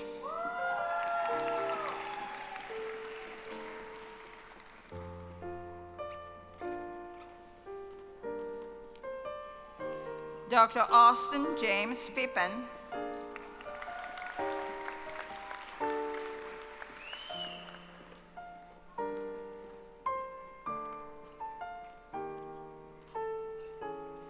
Dr. David Harold Pullman.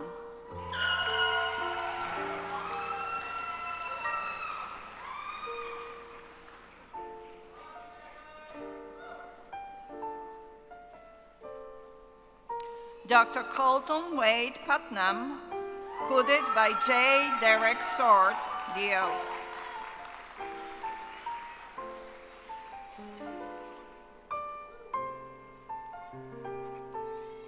Dr. Andrea Quach.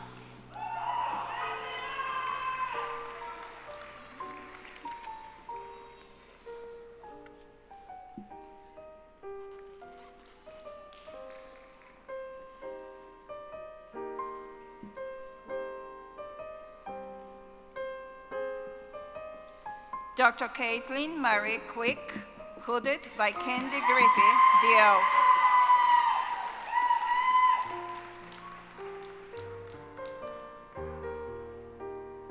You are hooded by, where is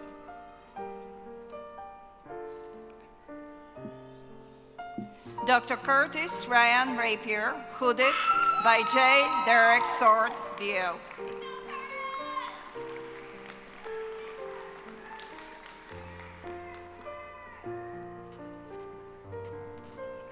Dr. Monisha Raikraj, hooded by Suresh Raikraj, MD.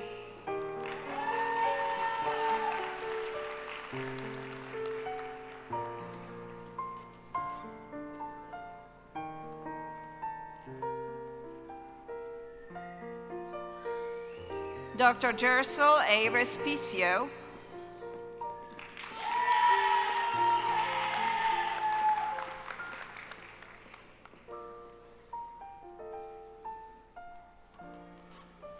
Dr. Cody Rice, hooded by Douglas J. Beringer, JD.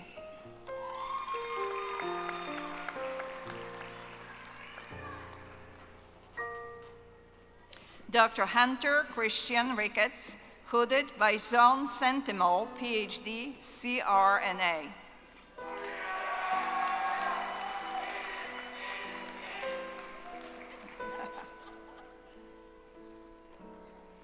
Dr. Sarah Beth Roberts.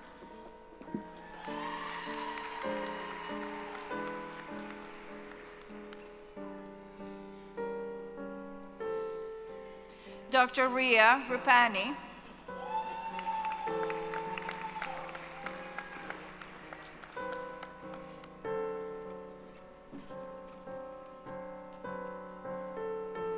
Dr. Abigail Grace Rui, hooded by Lindy Nettleton, D.O.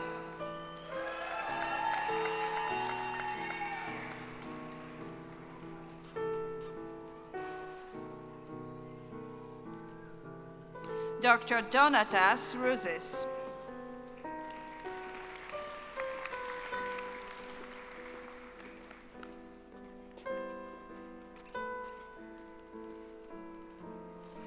Dr. Kenneth E. Salan, Jr.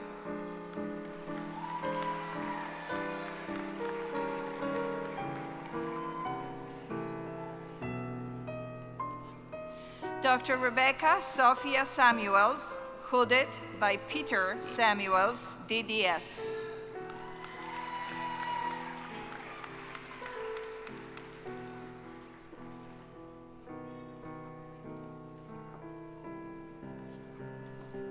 Dr. Montana Timothy Shemansky.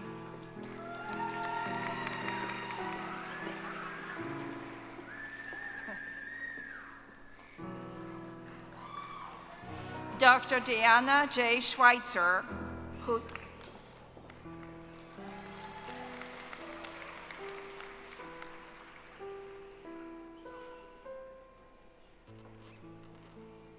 Dr. Malavika Sita, hooded by Prakshal Jain Dio.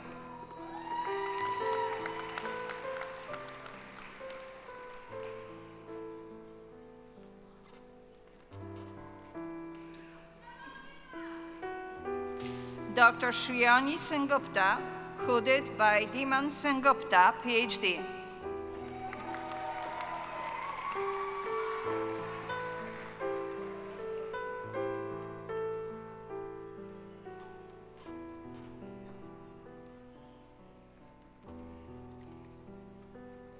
Dr. Namra Shafi, hooded by Syed Yavar Shafi, Farm D.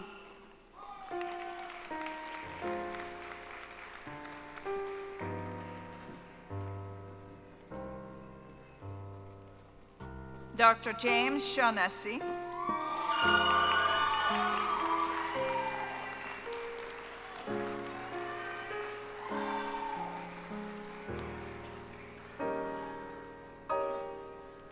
Dr. Ludmila Shimkiv, hooded by Sham Patel, DO.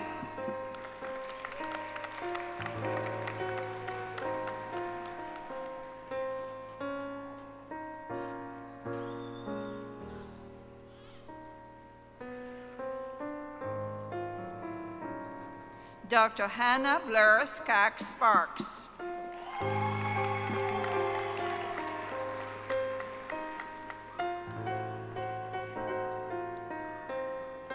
Dr. Michelle Alisa Slattery.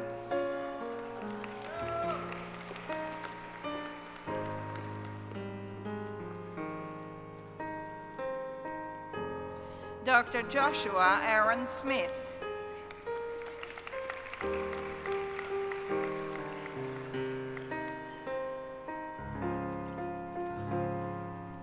Dr. Shrivali Srivangipuram, hooded by Sudarsana Srivangipuram, MD.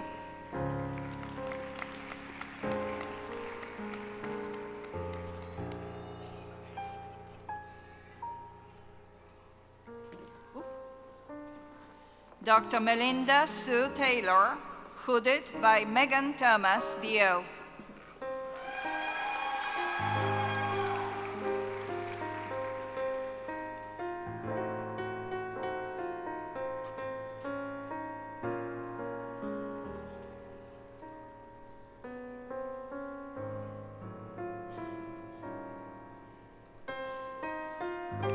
Dr. Jason Chie Shang Tay.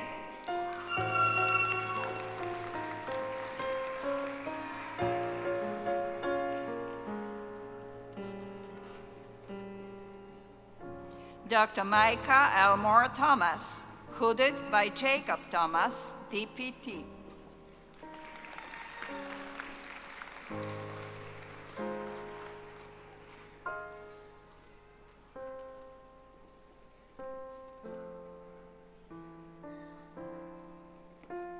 Dr. Emily Danielle Almeida Tishkov, hooded by Nicole Almeida, JD.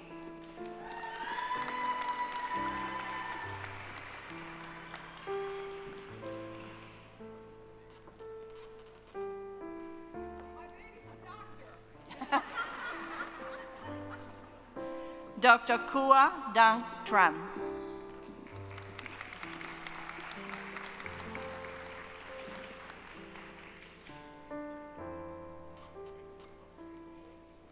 Dr. Cody Gavin Trude, hooded by Ryan Koch, DMD.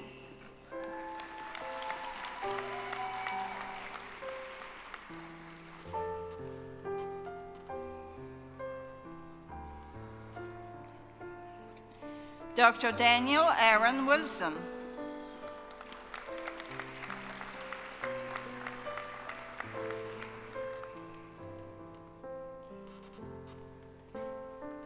Dr. Benjamin Louis Wolf.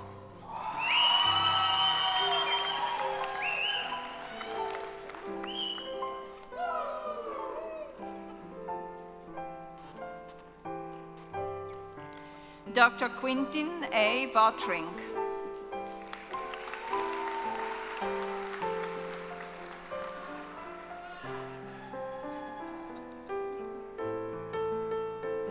Dr. Jonathan Joseph Yelda, hooded by Stacy Yelda, JD.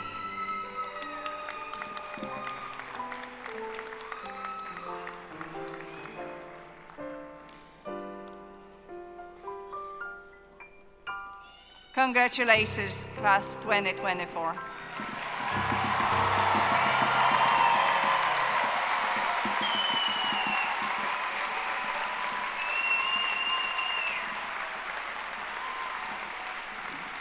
At this time, I'd like to invite Dr. Logan Richard, member of the UPIKE Board of Trustees and KYCO class of 2021, to come forward and address the class of 2024.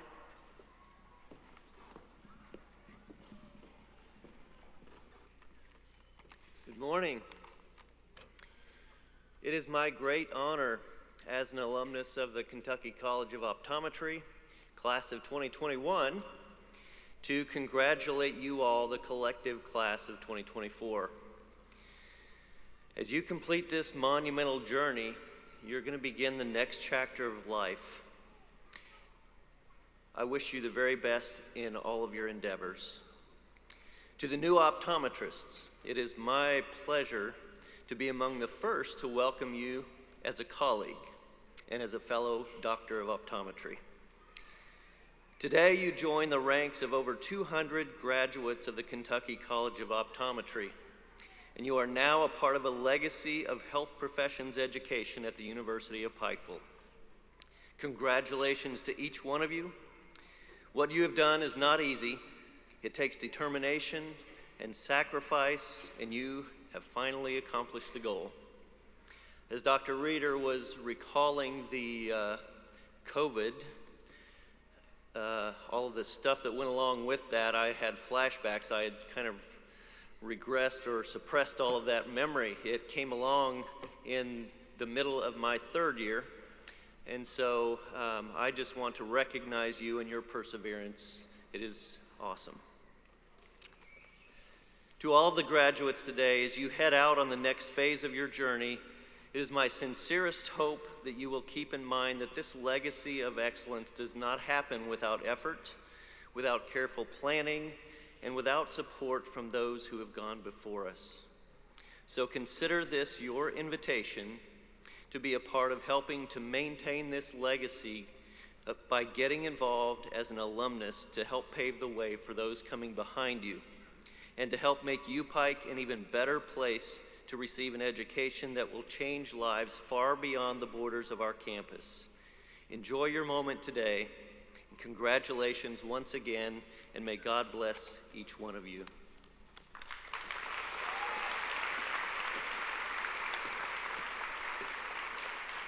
It is with great pleasure that I introduce Dr. Joey Hammond, President of the Kentucky Optometric Association, for the administration of the optometric oath.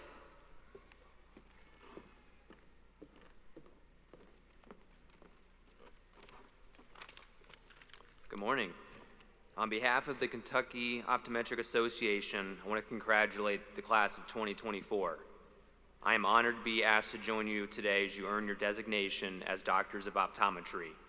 You have worked incredibly hard to make it to this point, and as your journey as a student is coming to an end, your journey as a doctor of optometry is just now beginning. While this new journey is exciting, with it comes much responsibility. Organizations like the Kentucky Optometric Association and the American Optometric Association have spent decades working to advance and protect our beloved profession, and the fruits of their labors have been passed directly on to our patients. We all have certain obligations we must uphold to our patients, to our colleagues, to our profession, and to our world as a whole. It is with that in mind that I now invite you to raise your right hand and recite with me our optometric oath. With full deliberation, I freely and solemnly pledge that I affirm that the health of my patient will be my first consideration. You can just recite with me, sorry. I will practice the art and science of optometry faithfully and conscientiously and to the fullest scope of my competence. I will uphold and honorably promote by example and action the highest standards, ethics, and ideals of my chosen profession and the honor of the degree Doctor of Optometry which has been granted me. I will provide professional care for the diverse populations who seek my services with concern, with compassion, and with due regard for their human rights and dignity. I will work to expand access to quality care and improve health equity for all communities. I will place the treatment of those who seek my care above personal gain and strive to see that none shall lack for proper care. I will hold as privileged and inviolable all information entrusted to me in confidence by my patients. I will advise my patients fully and honestly of all which may serve to restore, maintain, or enhance their vision and general health. I will strive continuously to broaden my knowledge and skills so that my patients may benefit from all new and efficacious means to enhance the care of human vision. I will share information cordially and unselfishly with my fellow doctors of optometry and other professionals for the benefit of patients and the advancement of human knowledge and welfare. I will do my utmost to serve my community, my country, and humankind as a citizen as well as a doctor of optometry. I hereby commit myself to be steadfast in the performance of this, my solemn oath and obligation. Again, congratulations, class of 2024. I look forward to watching our newest generation of optometrists flourish and positively impact our patients across our Commonwealth and our country. Thank you.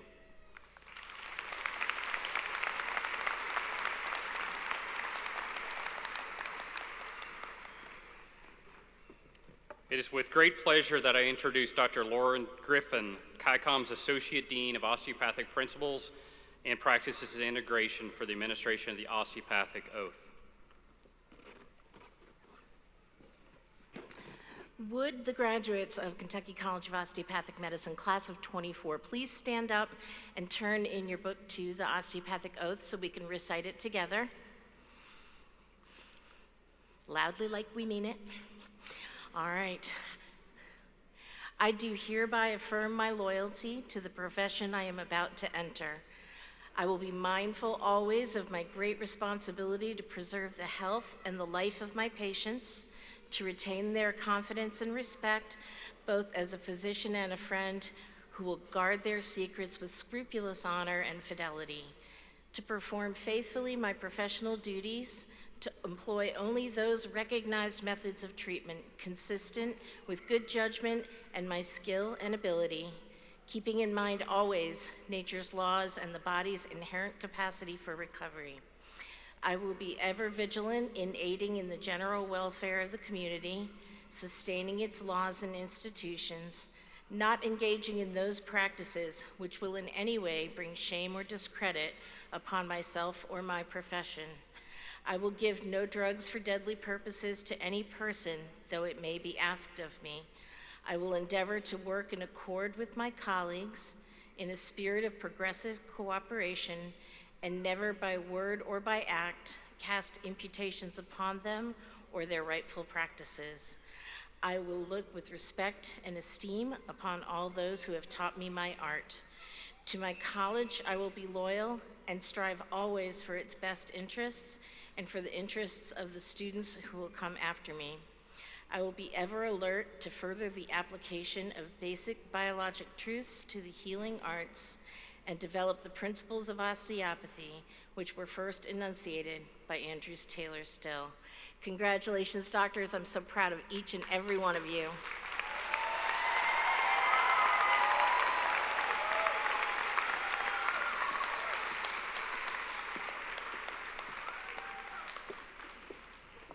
Members of the Kentucky College of Optometry class of 2024, you have completed 4 years of study in the classroom, laboratory, and clinics. You have shown resilience. You have demonstrated your skill and knowledge. You have shown compassion in the care of patients. Remember today that you did not get here alone. You arrived here together with the support of your friends, family, and faculty. I hope you will take a moment today to thank them. Your faculty are so very proud of you and so proud to call you our colleagues. We can't wait to see the impact you will make and how you will grow our profession. Practice with care, practice with compassion, keep listening, keep learning. You may be the only healthcare provider your patients see because they need a new pair of glasses or their vision's blurry. Connect in your communities so you can connect to further care. Serve. You will be better for it. Be inspiring. Share your journeys. Lead others into this wonderful profession.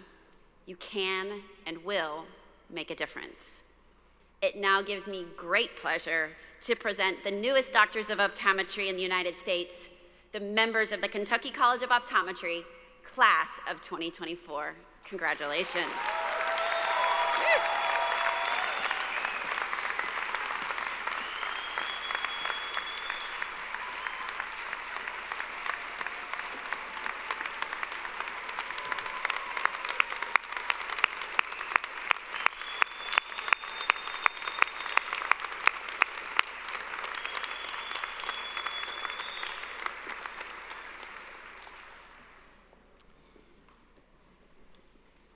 Members of the Kentucky College of Osteopathic Medicine class of 2024, before I officially present you as a class of new osteopathic physicians, I want to ask that sometime today you take a few moments to say thanks and show appreciation to your family and friends who supported you along this journey.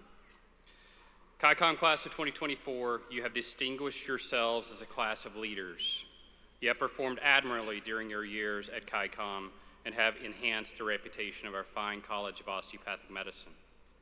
You have now joined a proud profession that values the relationship between physician and patient, seeks health, and recognizes that a person's health depends on the body, mind, and spirit. As you begin your career as an osteopathic physician, I challenge you to continue to be a leader in your profession and in your community. Also remember that while you may be leaving us physically, you will always be a part of the KYCOM family. It is now with great pleasure that I present the newest osteopathic physicians in the United States. Congratulations, class of 2024.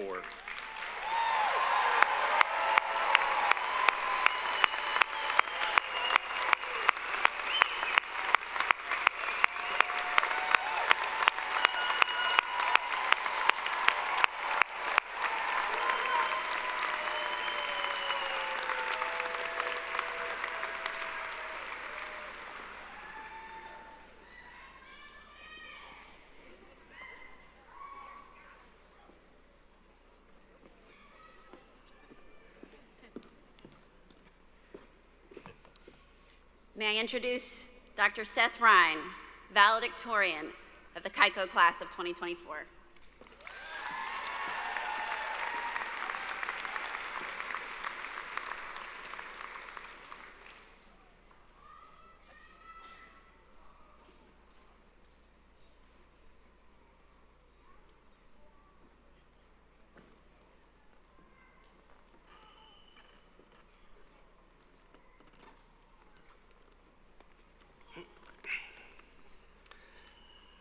Good morning.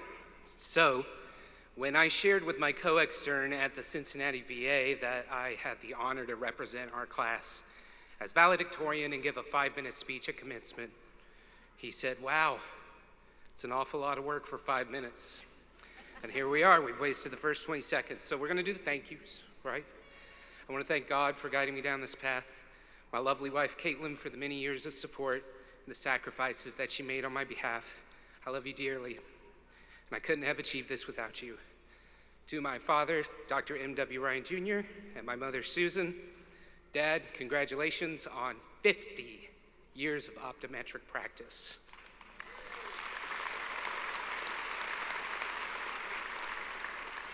Mom, I love you very much. You can stop saying I told you so. To the other friends and family who have loved me and supported me through the years, there are too many of you to name in such a short time. I owe you a wealth of gratitude.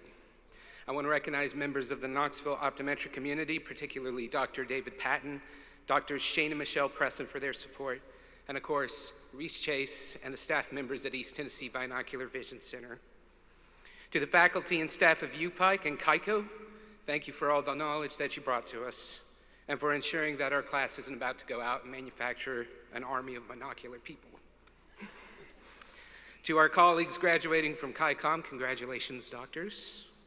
And of course, my classmates, you guys flippin' did it. I'm so proud of you, and I'm happy to be counted amongst a fine group of young eye care professionals, especially since some of us aren't so young anymore. Mark. But there are some individuals who cannot be with us today, and I believe that these people deserve the lion's share of my time. However, this does mean that we are going to have to work a couple of case examples for the road. So an 80-year-old female presents for a comprehensive eye examination. I have the privilege of being her technician, and 4 years of economics at the University of Tennessee did not spare me from checking visual acuity at Dad's office. And I'm working on a chart, and she says to me, "You're a nice young man." Well, thanks. You should be a doctor. And I froze because when a sweet old lady tells you something like that, you don't argue. I never envisioned myself in that role, never considered myself ambitious enough or intelligent enough to accomplish such a thing. But I didn't know if it was later that day, that month, or that year, but at some point, I started to believe her.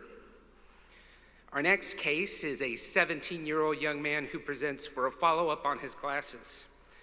This young man had been in a car accident and had suffered a brain injury, which had left him in a wheelchair. And when I did his workup, I thought that my patient was nonverbal. And then my dad walked in. And suddenly, this kid would not shut up. But he would only say one thing: "I love you, Dr. Ryan," over and over again. And that's when I felt it. It was a long-lost feeling that you have when you're a little kid, that you lose when you grow up, and I was fortunate enough to rediscover that day. It was that feeling that I wanted to be just like my dad. And so I made myself a promise. That as long as it is within my power, somewhere out there, there will be a Dr. Ryan for that kid or any other kid that needs him, as long as I can. So today, let's recognize the people that put me here, and for that matter, put the rest of you here. The people that must go unnamed because, let's face it, we should not start with a HIPAA violation. Our patients. Because if I've learned anything over 8.5 years in eye care, it's not about pressures, it's not about refractions, it's about kindness and compassion, and delivering that to any person who trusts you enough to walk into your room and sit in your chair. So I humbly wish to remind all of the eye care and other healthcare professionals here today, whether you are class of 2024 or class of 1974, do not forget the impact that you have on people, and never take for granted the impact that patients can have on you. As we part company today, we embark on an incredible career that will change the way that countless people will see across the United States. You are not going to get the diagnosis right every time. You are still human. You will make mistakes, but always care for the person, and you will make our profession special. No pressure. You guys are gonna do great things.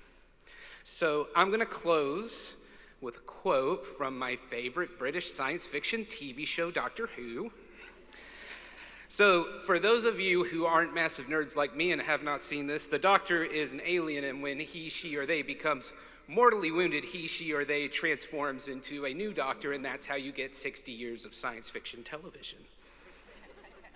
So these are the final words of my favorite iteration, the 12th Doctor, as he addresses the new Doctor that he's about to become. You wait a moment, Doctor. Let's get it right.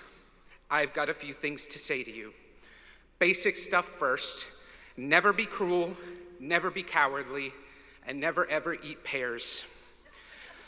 Remember that hate is always foolish and love is always wise. Always try to be nice, but never fail to be kind. Run hard, live fast, be kind.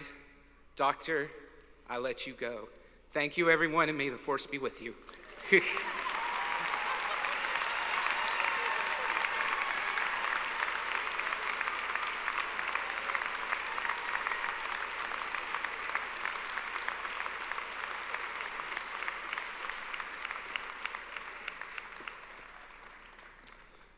Now may I introduce Dr. Malavika Sitha, President of the KYCOM class of 2024.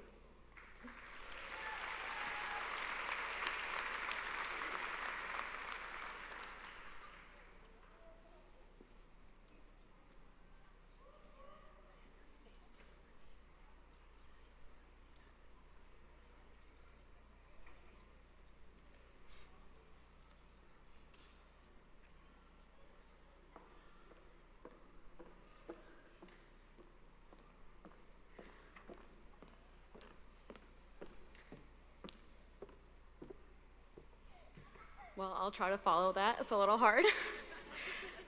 Dear fellow graduates, esteemed faculty, proud family members, and distinguished guests, it is my honor to address you all here today as the class president for KYCOM's class of 2024. Today marks a significant milestone in our journey as we gather here to celebrate the culmination of years of hard work, dedication, and unwavering determination. As we stand on the threshold of our medical school graduation, we are filled with a profound sense of accomplishment and gratitude. It goes without saying that our accomplishment today is not just ours, but also the individuals who have supported us thus far: faculty, parents, significant others, friends, and well-wishers. Without their support of our esteemed faculty and their guidance, reaching here today would have been harder than it already was. Missing out on family dinners, vacations, or even FaceTime calls have been the sacrifices our loved ones have made to see us on the stage today. So to those of you sitting behind me, out in the crowd, and at home around the world, thank you. This would not have been possible without you. Reflecting on our time in medical school, we can all attest to the challenges we have faced, the sacrifices we have made, and the obstacles that we have overcome. We have spent countless hours studying, honing our clinical skills, and immersing ourselves in the art and science of medicine. Along the way, we have forged lifelong friendships, embraced diversity, and cultivated empathy. Even in the face of unprecedented challenges, including the COVID-19 pandemic, our resilience and adaptability have been put to test, from learning virtually to now about to start our journey as physicians. Yet, in the midst of adversity, we have witnessed the remarkable courage and compassion of healthcare workers around the world. Let their example inspire us to rise above the challenges that lie ahead. As we stand on the threshold of a new chapter in our lives, let us embrace the opportunities that lie ahead with optimism, courage, and a sense of purpose. Let us never lose the sight of the values that have guided us thus far: integrity, empathy, and a commitment to lifelong learning.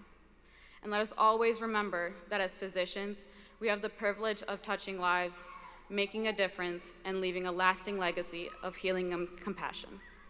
Congratulations, my fellow graduates, on this momentous achievement. May your journey ahead be filled with meaning, fulfillment, and endless possibilities.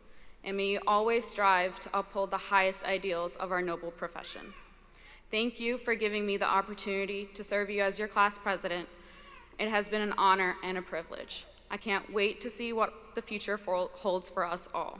Thank you, and congratulations once again.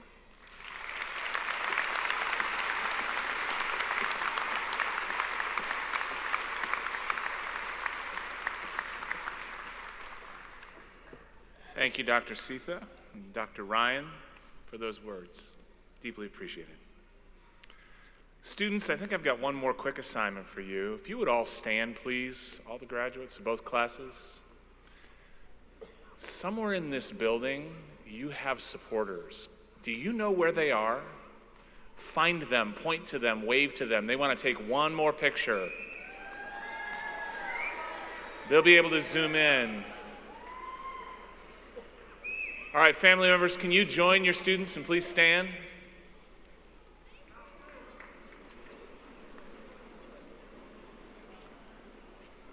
Please remain standing for our final tradition, and that is the singing of My Old Kentucky Home by Isabella Coleman. Remain standing for the benediction, which will be provided by Dr. Hannah Sparks.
This concludes the ceremony for the University of Pikeville's Kentucky College of Optometry and Kentucky College of Osteopathic Medicine. Thank you for coming. Safe travels and Godspeed.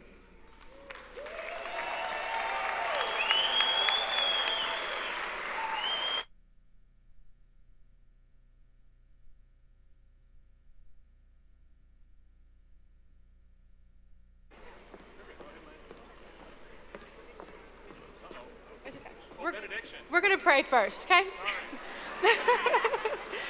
Please bow your heads and pray with me.